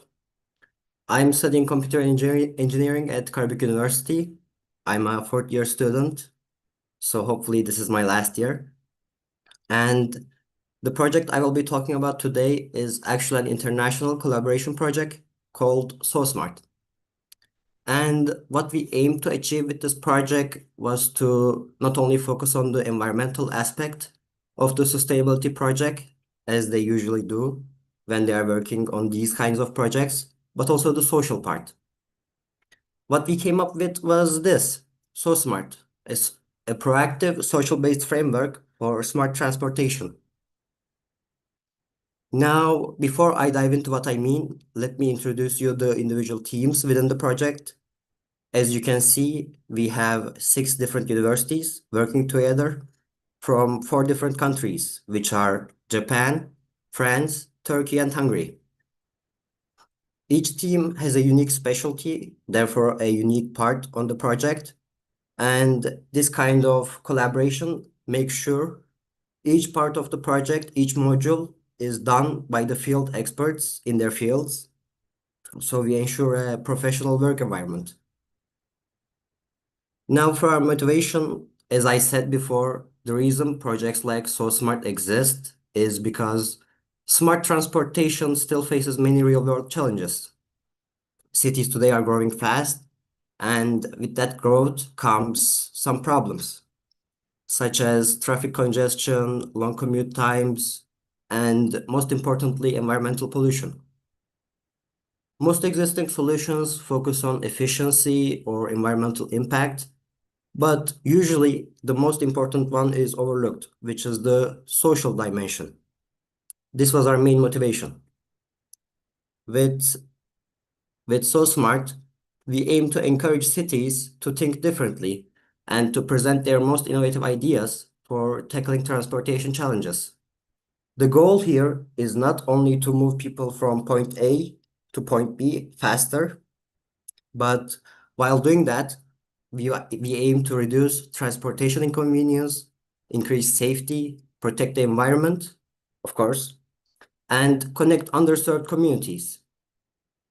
Another key objective of the project is to demonstrate how advanced data and smart innovative transportation systems can be used together with proactive social data.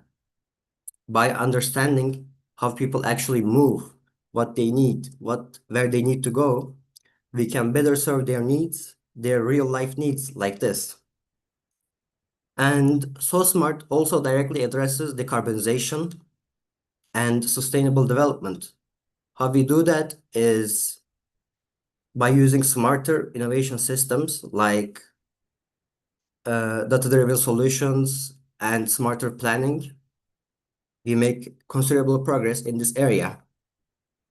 Now, I would like to briefly talk about the research plan we came up with. And, I'm sorry. You can see here, the project is based in Onna area in Okinawa, which is where the main university that came up with the idea is located, Okinawa Institute of Science and Technology. And this region was chosen because it provides a realistic environment with diverse transportation needs, including local residents, tourists, and daily commuters going up and down throughout the island from the main transportation line. And an important aspect of the SoSmart is a system co-designed with local citizens and stakeholders. Instead of designing the system only from a technical perspective, we actively involve local users, municipalities, and stakeholders in the design process, such as workshops. This ensures that the solution we develop addresses real problems and are socially relevant. Here you can see what each group is responsible for and how they overlap and interact with each other. The project is divided into 3 work packages, which is each year. It all takes a year. You can see the timeline here. This project started in 2024, and this is its last year. So hopefully we will be done by June, so we can fine-tune it, so it can go into production by December. And this is our team. As I said, we have monthly meetings to keep up to date with each other's developments and help each other wherever they need. Now, I don't want to get into the technical details, but the project is actually composed of 3 separate apps combined in a central database that interacts with each other. So the Line app is responsible for the social aspect, as I said, which collects user data to optimize route planning and amplify social extent of the app. For the GIS part, which is Geographic Information Systems, we have several innovations, but we do different from a traditional one, like let's say Google Maps or Yandex Maps. For instance, we can do multimodal routes. Now Google Maps already does this. It can plan a route with a bus mode. So you start from your location, take the bus, and walk to your destination. But we allow the user to walk to the bus stop, take the bus, get off the bus, walk to the next bus stop, take the bus, walk to the next bus stop, etc., etc., as many times as you need to get to your destination. And another thing we do is we also allow users to configure the app to their needs.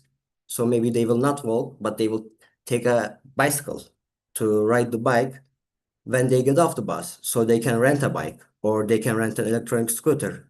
These are all configurable within the app. And we also do eco mode, which is one of the main aspects of the project, which prioritizes fuel consumption. And not only does it help the environment by emitting less carbon dioxide, but also the user by spending less fuel, therefore less money. You can see the collaborations here. We visit each other's universities. We host workshops. Now, potential challenges are here, and I will not go over them. You can see all of them here.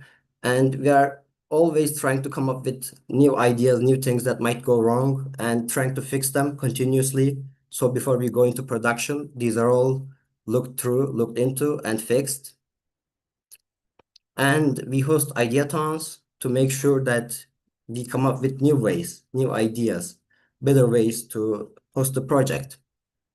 So we are not overly fixated on our ideas. We are always open to change. Now we expect different impacts regarding different categories, let's say knowledge impact, societal impact, economical and environmental impacts. But we hope the most significant one with SoSmart will be the social one, because that's, again, what we are primarily focusing on. That was our project. Thank you so much for listening. Will I answer the questions now, or should I wait? Yeah, wait. You can wait until the end because there's going to be a final Q&A session. So in the meantime, I thank you for your contribution. And we can move on to the next speaker, who is Asser Walid Ahmed from Obor High Institute for Management and Informatics, Egypt.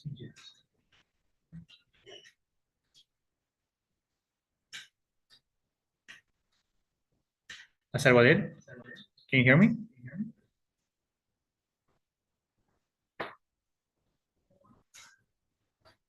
Yes, I am here. Okay.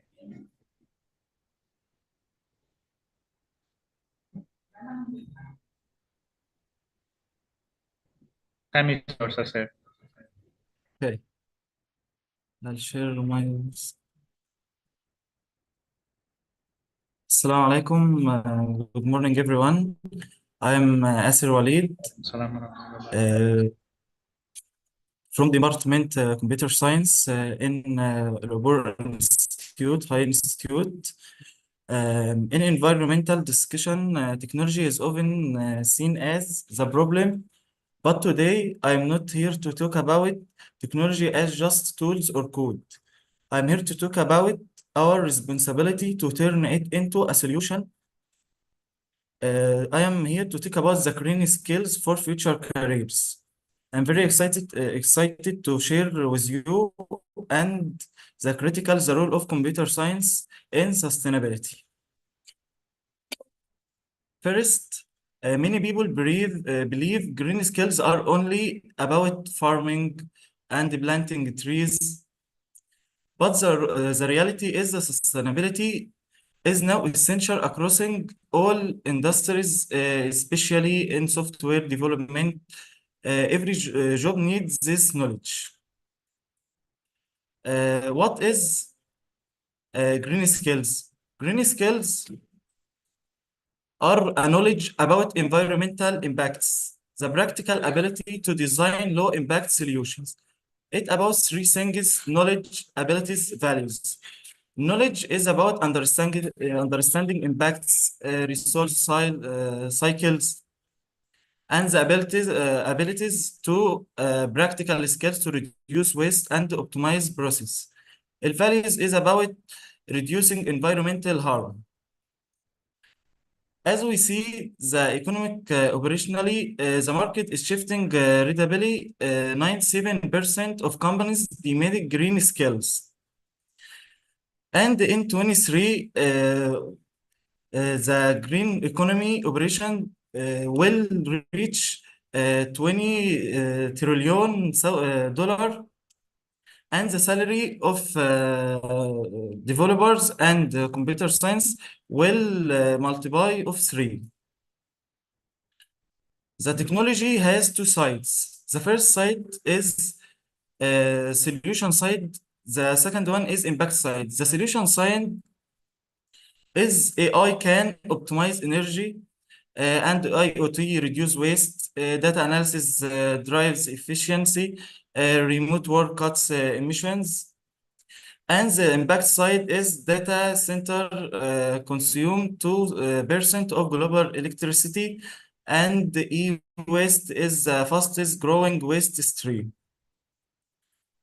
Now with the green coding, how we can do the green coding? We have four things to do it. The first thing, we can optimize algorithms by reduce complexity to minimize CPU cycles, and we can reduce memory usage, and we can minimize network calls or power aware design. The sustainability cloud computing, there are three things on it: renewable energy, energy efficient hardware, server virtualization. The AI for climate actions. The AI is very powerful. We can use machine learning for disaster prediction, resource optimization in supply chain, and monitoring to track biodiversity loss from space. We can use IoT in smart cities. IoT is Internet of Things technology, and we can use hardware in it. We can use it in smart lighting, travel optimization, environmental monitoring.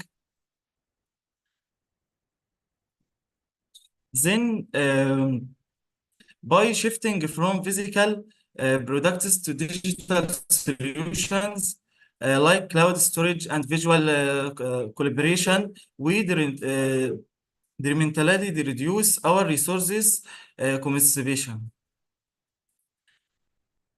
The future belongs to the hyper personality.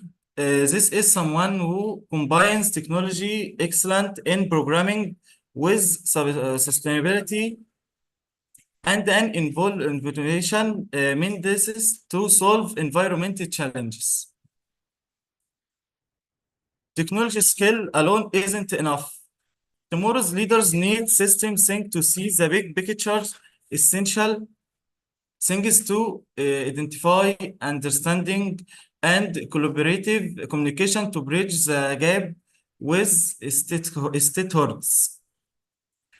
Why we should start now? There is an essential and green teach jobs are growing faster than traditional roles. Technology is our most powerful tool to address climate change, and we are in the driver's seat. What is your roadmap to excellent in programming or use programming to improve environment? First thing, we should master green coding principles and understand the cloud sustainability and involve eco solution. Master green coding we can learn energy efficient programming patterns, optimize algorithms, and understanding crypto. Understanding cloud sustainability, study renewable power data centers, and innovate eco solutions by build IoT systems. Now we should start building our green skills portfolio by taking relevant courses, get certified in cloud sustainability, join green tech communication, and build projects. What are the key takeaways to summarize? Technology enable sustainability, efficient code saves the planet, and as students, we have an unprecedented opportunity to shape sustainability technology. Thank you. Let's build our sustainability digital future together. Thank you so much, Aser, for your contribution. Let's move on to speaker number 9, Asia El Meskani from Ibn Zor University, Agadir, Morocco. Good morning, everyone. Morning. Just 1 second.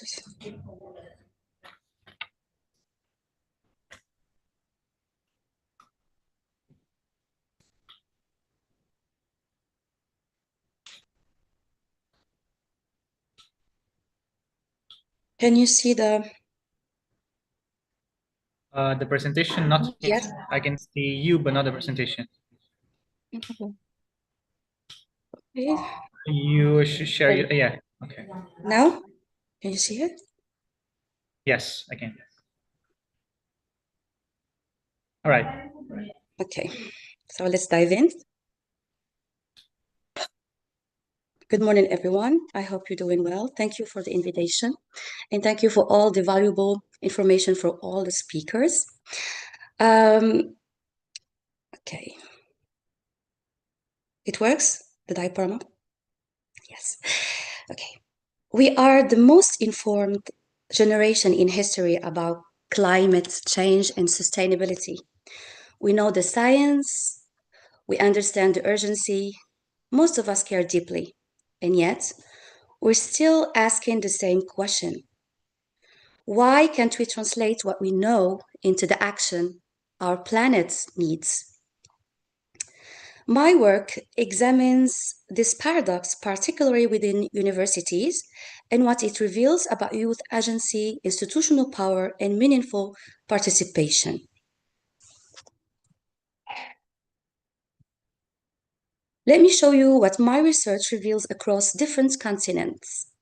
In Germany, evidence indicates that strong climate awareness can coexist with stable high emission lifestyles and consumption patterns, illustrating a persistent awareness behavior discrepancy. In Morocco, university students report strong concern, yet their ability to act is constrained by limited institutional support and participatory opportunities. In Indonesia, universities have introduced environmental education and campus waste programs, but student engagement remains uneven, suggesting that policy adoption alone is insufficient. Across African higher education contexts, students demonstrate substantial awareness but often lack opportunities to connect knowledge to systemic understanding and collective action. Similar dynamics are reported in Europe and North America, where sustainability is frequently treated as a curricular topic rather than embedded in institutional governance. Even in Australia, despite global leadership in climate initiatives, sustainability strategies remain inconsistently institutionalized. For example, only a small proportion of law schools have formal sustainability frameworks. Together, these cases highlight that the gap is not about awareness. The gap I'm talking about is the gap between knowledge and action, but about structures means the problem is about structures, agency, and institutional conditions that enable action. Okay, so why knowledge is not enough? The reviewed literature indicates 3 recurrent structural mechanisms. First, many young people experience limited agency, highly aware of environmental crisis, but nonetheless feel unable to influence larger institutional and societal systems. Environmental psychology reveals that self-efficacy and perceived behavior control are essential for translating concern into action. Without supportive structures, awareness alone rarely produces sustained change. Second, sustainability is taught as theory, not practice. In many universities, sustainability education remains largely institutional rather than experiential.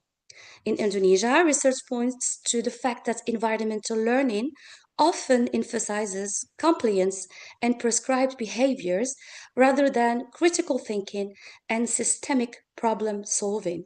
In Spain, universities face persistent barriers to sustainable development goals integration, including limited training, lack of materials, time constraints, and weak institutional recognition. Third, young people are frequently included in sustainability discussions, but rarely granted meaningful decision-making power. Participation is often limited to consultation, while strategic priorities and resources remain controlled by senior actors, making engagement symbolic rather than transformative. Meaningful involvement requires shared governance and genuine authority. When these conditions combine, low agency, theory-dominant education, and symbolic participation, environmental knowledge remains confined to discourse rather than mobilized into sustained collective action. Okay, when knowledge becomes action then? But here the good news. Evidence from more than 60 studies shows what actually works. First, knowledge translates into action when learning is experiential and situated. At the University of Tasmania, which is ranked first in climate awareness in 2024, they designed an online unit called Backyard Biodiversity with a specific focus on nature-based experiential learning. Students worked on real conservation challenges, and the results, statistically, significant improvements in self-reported attitudes, behaviors, and well-being, particularly when students work on real problems with feedback and accountability. Second, action is more sustainable when it is collective. Collective formats like clubs, peer-supported initiatives, and program teams can increase engagement by building shared efficacy and reducing individual guilt and burnout. Evidence from Morocco on environmental clubs illustrate that structured collective activity can strengthen engagement when institutional support is present. Finally, action emerges when youth are treated as partners in governance, not merely volunteers, but legitimate actors in decision-making. Research highlights that meaningful engagement requires shared decision-making power. Studies from South Africa, Kenya, and Nigeria show that co-produced knowledge with community partners is more likely to generate real development impact. In short, sustainability succeeds when young people are trusted with responsibility, not just information.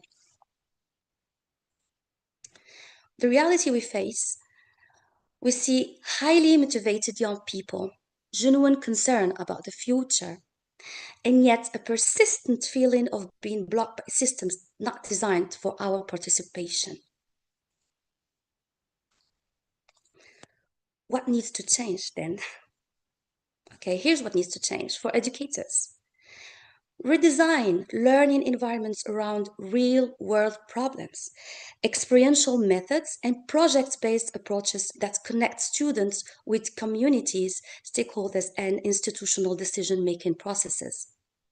For policymakers and institutional leaders, create governance spaces in which youth participation is consequential, linked to strategy, budget, and accountability.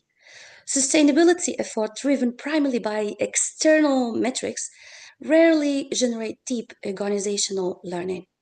For youth and early career participants, request co-production, arrangements, and clarify the decision rights attached to participatory invitation, distinguishing consultation from shared authority. In summary, bridging the environmental knowledge action gap requires more than awareness. It demands experiential learning, collective support, and governance systems that empower youth to practice pro-environmental behavior and drive systemic change. Thank you. Thank you very much for your attention. You're welcome. Thank you so much. Also, thanks to Dr. Amina Turabi on behalf of our Dean from the Faculty of Teacher Training and Education, Dr. Yoga Priyatin. Just say hi. She also says hi. Thank you. Yeah. Thank you, everyone. Thank you. Yeah. And now let's move on to the last speaker, Bijoy Chatterjee from Kolkata, India. Am I audible? Hello. Yeah. Thank you. You're welcome. Time is yours.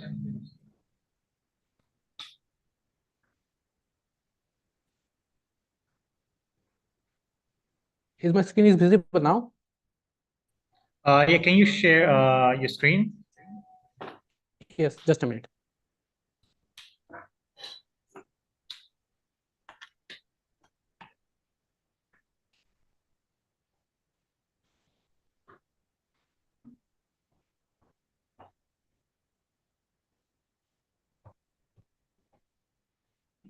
The students from high school.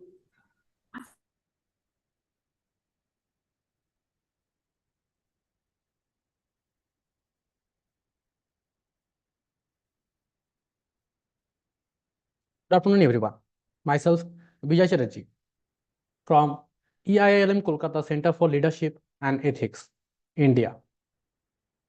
I'm feeling very honored to speak at the World Youth Forum and to share my thoughts and perspectives in this program. In today's topic, I would like to share my presentation, Our Voice, Our Turn, Our Future, Empowerment of Youth in the Sustainable Living Planet. As the world grapples with climate change, pollution, and resource depletion, we, the youth of the world, are stepping up to drive the change. Let's explore how we can pursue and support the youth to lead the charge towards a sustainable living planet. Ladies and gentlemen, esteemed guests and fellow advocates for change, I welcome all of you wholeheartedly to join us with our program, Our Voice, Our Turn, Our Future, a movement that's redefining the narrative of environmental stewardship. Moving to the second slide of my presentation, here all of you can see the youth mandate which are needed for architects of planetary recovery. At first, I would like to say it is the high time when we are facing many issues related to climate change and pollution, and it is the high time to take some actions. As we can see here, the climate crisis is no longer a distant fate. It's a harsh reality demanding immediate attention. As per stakeholders, we, the youth, are stepping up to drive change, shifting from passive beneficiaries to active catalyst of the sustainable living planet. Moving to the next slide. The Sanskrit word Vasudhaiva Kutumbakam, which means combined, the world is one family. And in India, we treat the nature as our family, and also we treat the world as a whole family. So it is high time to protect our family as soon as possible. The paradigm shift from the resources to relationship.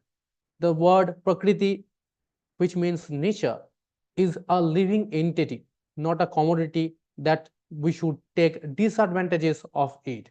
Also, we carry the legacy of our previous generations that sacred trust for future generations is needed as soon as possible. Now, I would like to share some strategic insights. The great Mahatma Gandhi has said, the earth has enough for everyone's need, but not for everyone's greed. Sustainability is a responsibility we are reclaiming, not a trend. Moving towards the next slide. There are some mandate for actions, like some perspectives from the global reformers and industry leaders. Here we can see the existential reality, the future. The future will be green or not at all by Jonathan Porritt. Sustainability is a prerequisite for business continuity. In this fast changing world, if you want to continue our business community and in the corporate sector, we have to maintain the sustainability as well as the three bottom lines like profit, planet, people. Before thinking about the profit in the corporate, we should think about the planet and as well as the people. The moral imperative is our house is still on fire. Your inaction is fueling the flames. This quote by Greta Thunberg reflects that our house, which means the world and the nature, is going towards a hell. Like it is high time to take action for protecting or nurturing our nature. If we do not do this, then it will be very risky for the upcoming generations. There are some business ethics which should I follow, as well as all of you can follow this. Like sustainability is about the handprint we leave on society, not just the footprint on earth. This is one of the modern leadership principles. Moving to the next slide, so here are some data like in only 2025, the carbon emission was increases and it was 38.1 billion tons, which leading the global warming nearing 1.5 degrees Celsius per year. More than 1 million species face extinction right now, and it is one of the key concerns that should we look after. There are some data like the investment on nature protection and nature damaging activities. We can see the and the nature damaging investment. We are consuming the 1.75% of Earth's worth of resources annually. This is also a considerable matter. The circular economy solution. There are many examples of circular economic solutions, like the global example like Interface, who implemented Mission Zero, which reduces CNG emissions by 96% since 1996. And all over, they resource their raw material for production from recycled or bio-based origins, which is 65%. The re-entry program, the recycling carpet tiles into new products. Networks, one of the most important sustainable work or global example we can say. Networks. The initiative was taken by the company to reduce or reuse the recyclable items. Like they use the discarded nets for their raw materials. They recycle that and use that further. There are some other leaders in this sector like Patagonia, IKEA. IKEA is one of the best example. Like they buy back the old furniture from their customer to recycle or reuse the things whichever in the market. Unilever also implemented the strategy of sustainable packaging. Now we can say the turn is ours. Our turn factor, like we, the youth of the world, like 1.8 billion youth between the age of 15 to 24 years, driving the policy of corporate transparency changes and prioritizing intergenerational justice. In the next slide, you can see that there are some strategies or initiatives taken by Indian government, like Mission Life. Mission Life is a campaign or strategy to spread awareness throughout the youth generations or any people in India to live a sustainable lifestyle. After that, My Bharat. My Bharat is a digital platform where the youth share their social environmental actions. And also PMKUSUM. It is an initiative for the farmers in India, which empowers the young agripreneurs with renewable energy independence. The last example is Vikshit Bharat 2047.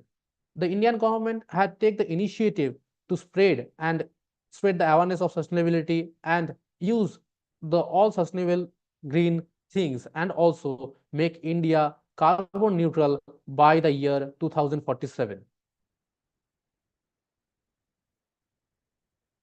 In this next slide, I have mentioned a case study, which is India's one of the most global example, we can say, a campaign that was launched by the Prime Minister of India on the Environmental Day, June 5th, 2024. Ek Peड़ Maa Ke Naam, which means we should tribute one plant or plant a minimum number of plant by tributing our mother's name. This campaign honors maternal bonds through nationwide reforestation. There are some behavioral shifts like Jan Andolan, which means people's movement by connecting it to emotional heritage. There are some digital tracking process which can be used to analyze the whole process, like hashtag Ek Peड़ Maa Ke Naam portal for the real-time monitoring and green passport certifications. There are also legacy building processes like ensuring long-term sapling survival through the Adapt a Tree model, where youth take the responsibility for the tree's growth beyond the planning date. Here we can see at data like in the 2024, the program or project target was in his interim phase, which shows that only 80 crores were planted in that year and in that month. But in the span of 3 months in 2024 December, the plantation size became 100 crores. After that, the final project goal was 140 crores. And to reach there, only 3 months are taken by the government. There are also some initiatives by the youth which help the government also to reforest the India.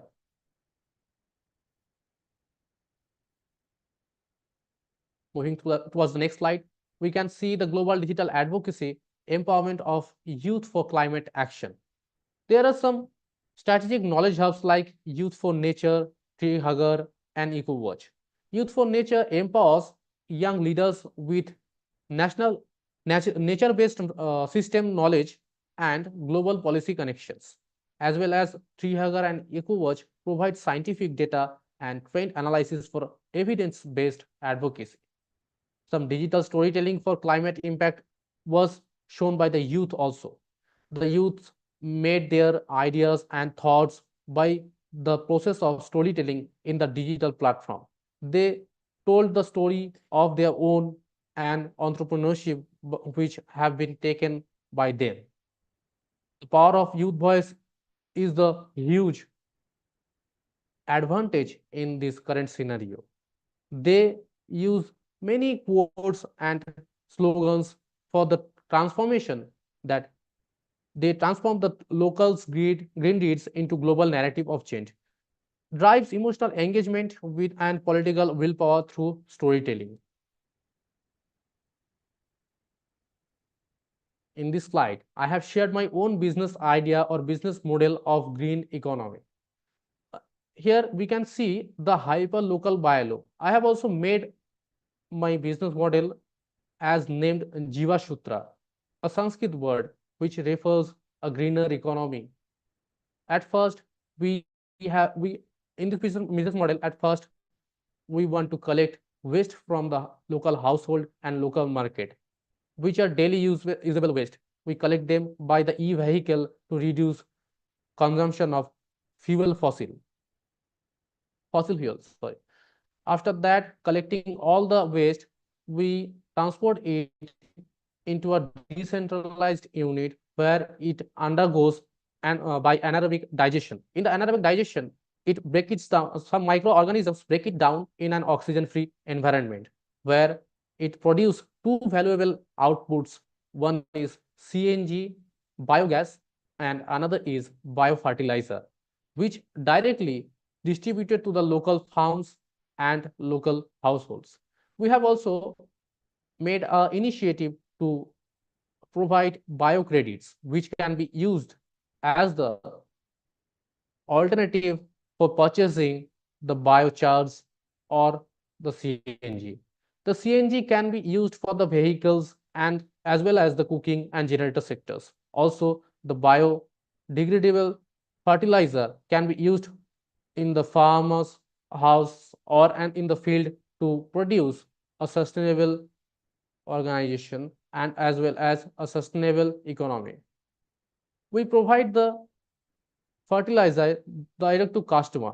That means there is low cost and as well as there is no transportation cost at all. As well as we can see here the revenue flow input stage, residential fees and operational savings. We as well as I mentioned earlier that we are providing biocredits to the households and the local market shops, which can be used as the currency for exchanging those valuable outputs. Moving to the next slides. There are some strategies for sustainable living. The zero waste evolution. At first, we always should know that refuse, repurpose, and systematic shift is the first prioritized thing to be a sustainable economy, to be in the sustainable economy or sustainable world. In the digital sustainability, we can share some process and thoughts like cloud hygiene, streaming optimization, and digital decluttering. We can use cloud storage for reducing or adjustment or delete redundant cloud storage, as well as we can adjust streaming habits to lower data transmission energy. Implementing green nudges. There are micro habits encourage carbon neutral transportations like Sundays on cycle. If we use cycles on the Sundays, then it will cause to less emission of carbons and oils and uses of fuels like that. And some default settings like we can use the printers double-sided and dark mode on OLED screens. That will also help us to make a sustainable economy and greener economy. Choices of architecture. Make sustainable options like composting and reusable mugs. It is an example of sustainable things and sustainable process. Moving towards the next slide. Here, all of you can see that there are some there is a policy by the youth and empowering the next generations from advocacy to institutional leadership. Now we, the youth, are not only raising our voice, but we are gathering and joining the summits and as well as voting rights and advisory roles in COP summits. They are embedding youth councils in local governance and co-authoring legislation and climate action plans for a sustainable future. The rise of green skills. Green skills are the new norm. Bridging academic and technical gaps empowers youth for low carbon leadership. We, the youth, are transitioning from external activism to integral involvement in high-level decision-making, driving climate action and economic mobility. Here is a summary table of the paradigm shift. like the features, traditional role, and modern policy architect. In the primary method, we can see focus and economic role by the youth. In the external protest, we can see raising awareness, general labor force, and all of this. I'm not going to explain all these things. Moving to the next slide. There are some core challenges while maintaining the greenery things. We, the youth, faces some challenges like psychological impact, like eco-anxiety hits hard us, causing burnout. Young leaders need mental health support. We, the young leaders, need also support from the elder ones also. And the funding gap. Whenever we take any initiative or entrepreneurship idea, we need the funding for the betterment of our ideas and entrepreneurship skills. There are some strategic solutions for these challenges, like mentorship bridges, connecting seasoned industry executives with emerging entrepreneurs. We can connect the higher level authorities in the corporate sectors who inspires us daily for sustainable world to the betterment of our knowledge and skills also. Future youth leaders boot camps, intensive training modules focused on scalable business modules and policy advocacy will also help us to know more betterly. In conclusion, I would like to request everyone to join me to enchant that sustainability is no longer a strategic choice. It is a fundamental survival strategy.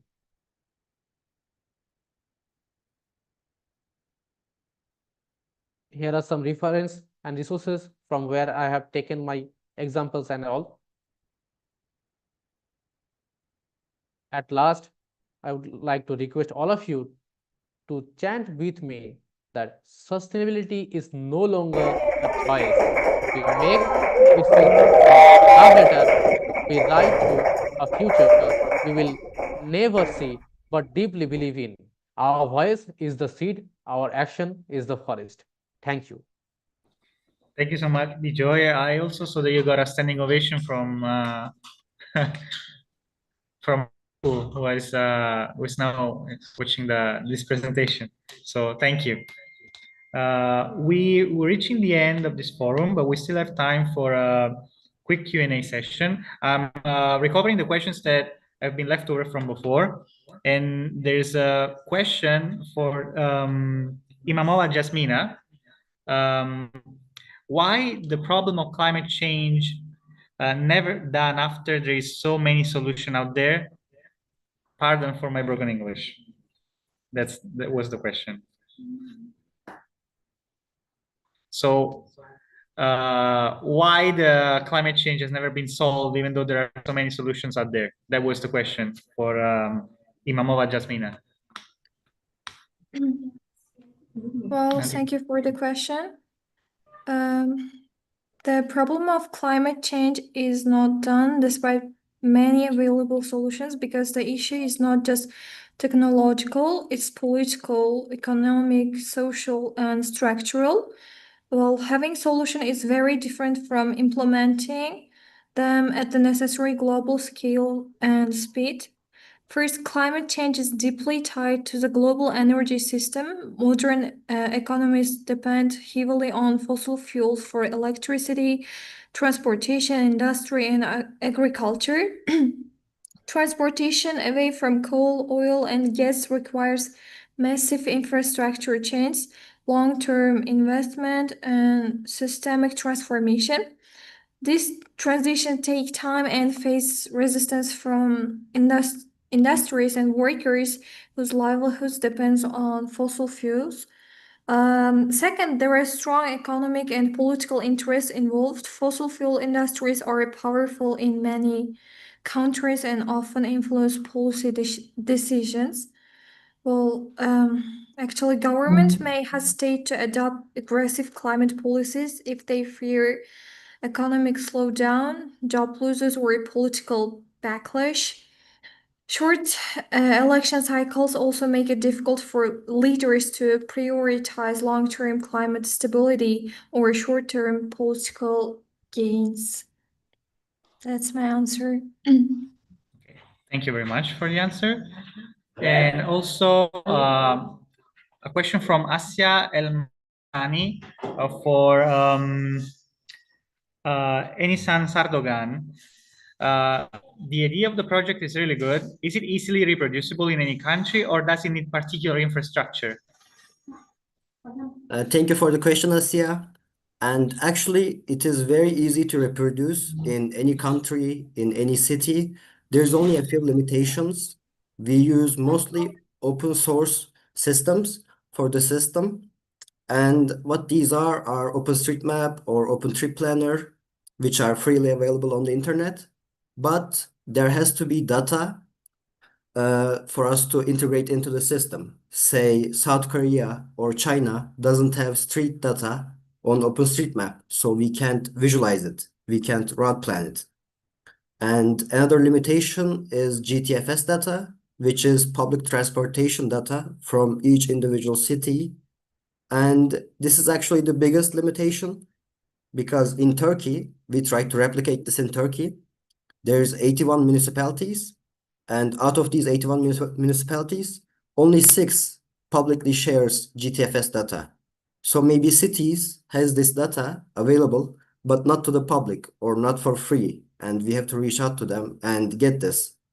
Apart from these, system works in anywhere. And we tested this in Karabük University. And it works with mobile phones, on the internet, on the application. Only thing limiting making this an international app is the data, as I said. Thank you for the question again. Thank you so much for answering. Does anyone want to ask any other question? We still have a couple more minutes before we reach the end of the forum.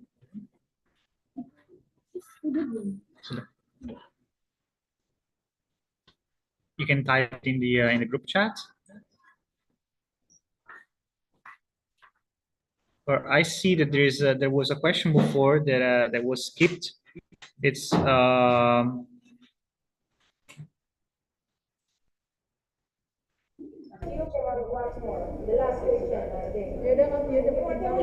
it's for Xenia.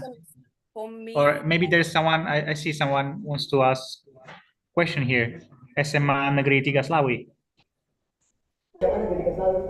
Yeah, there is a question for me. Oh, yeah. I will read it for everyone. I have a question for the Russian speaker. As the youth, we are constantly bombarded by negative learning information about the environment, which causes us youth to think that we are doomed towards an ecological disaster.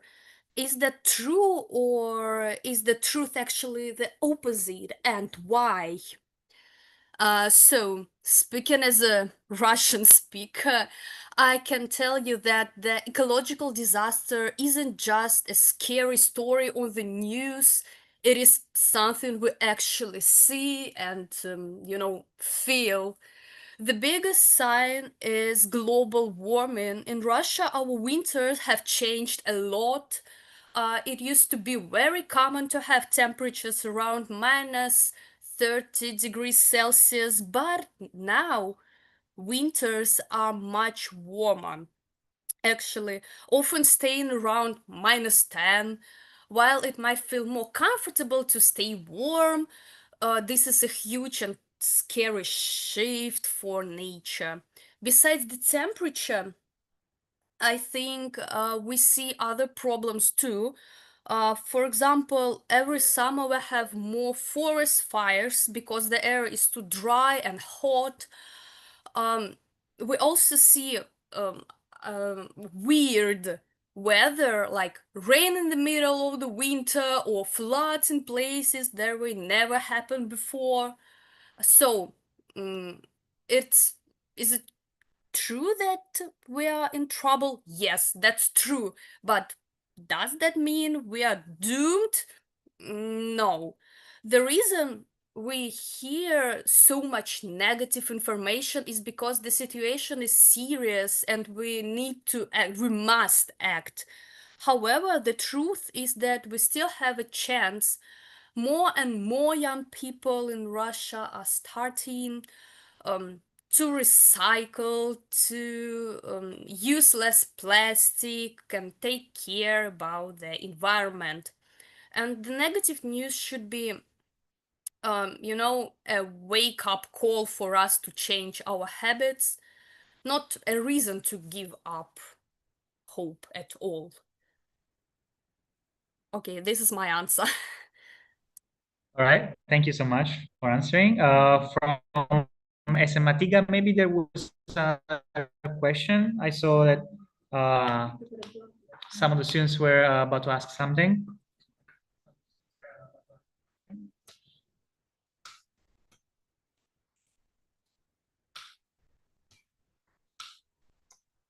Have any further questions?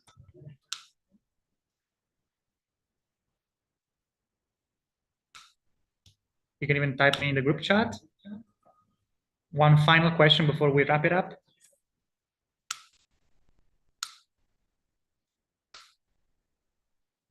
SMA 3 Slawi, are you there? Yes, we're here, and I guess thanks for answering the question for now. And is there anything else? And I mean, we appreciate the answer, and thanks for. Yeah, and we will wait for what else next. Thank you. I'm sorry, the audio was not really clear. Could you also down in the group chat? Or maybe you can get closer and say it again.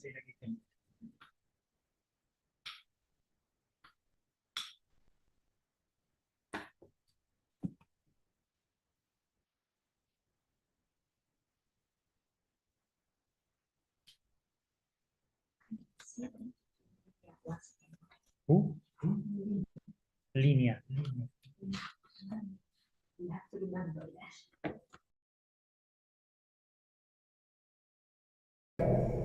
Yeah, actually, we really thank you so much for Mrs. Yoga and Mario and the others and many speakers. And we really wait about the others program, and then I bet that SMA 3 Slawi is always get a time for like this occasion more and more, because it really makes my students have a desire for especially improving in our English, such as like Maria. Thank you so much.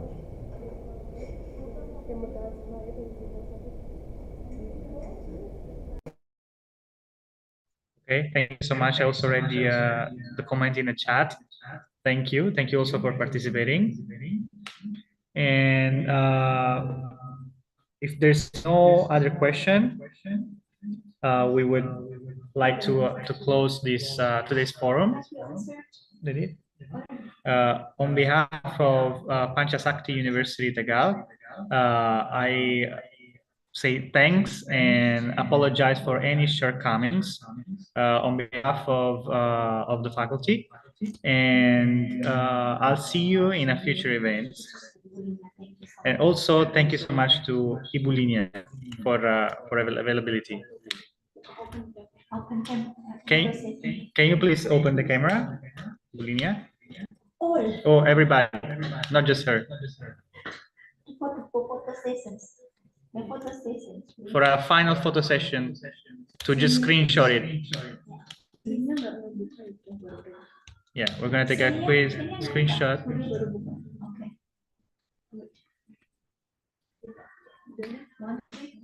Okay, are we ready?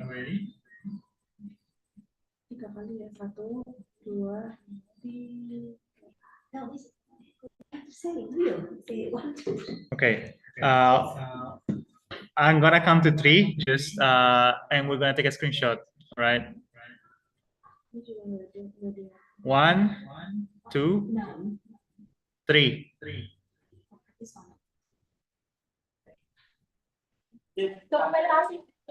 Do we need another one? Butuh satu lagi? Okay, another time. One more time. On my 3. 1, 2, 3. Okay, thank you so much. Once again, I renew my my thanks to you for participating, and on behalf of Pancasakti Tegal, thank you so much for attending, and I'll see you in a future event. Thank you. Bye. All right.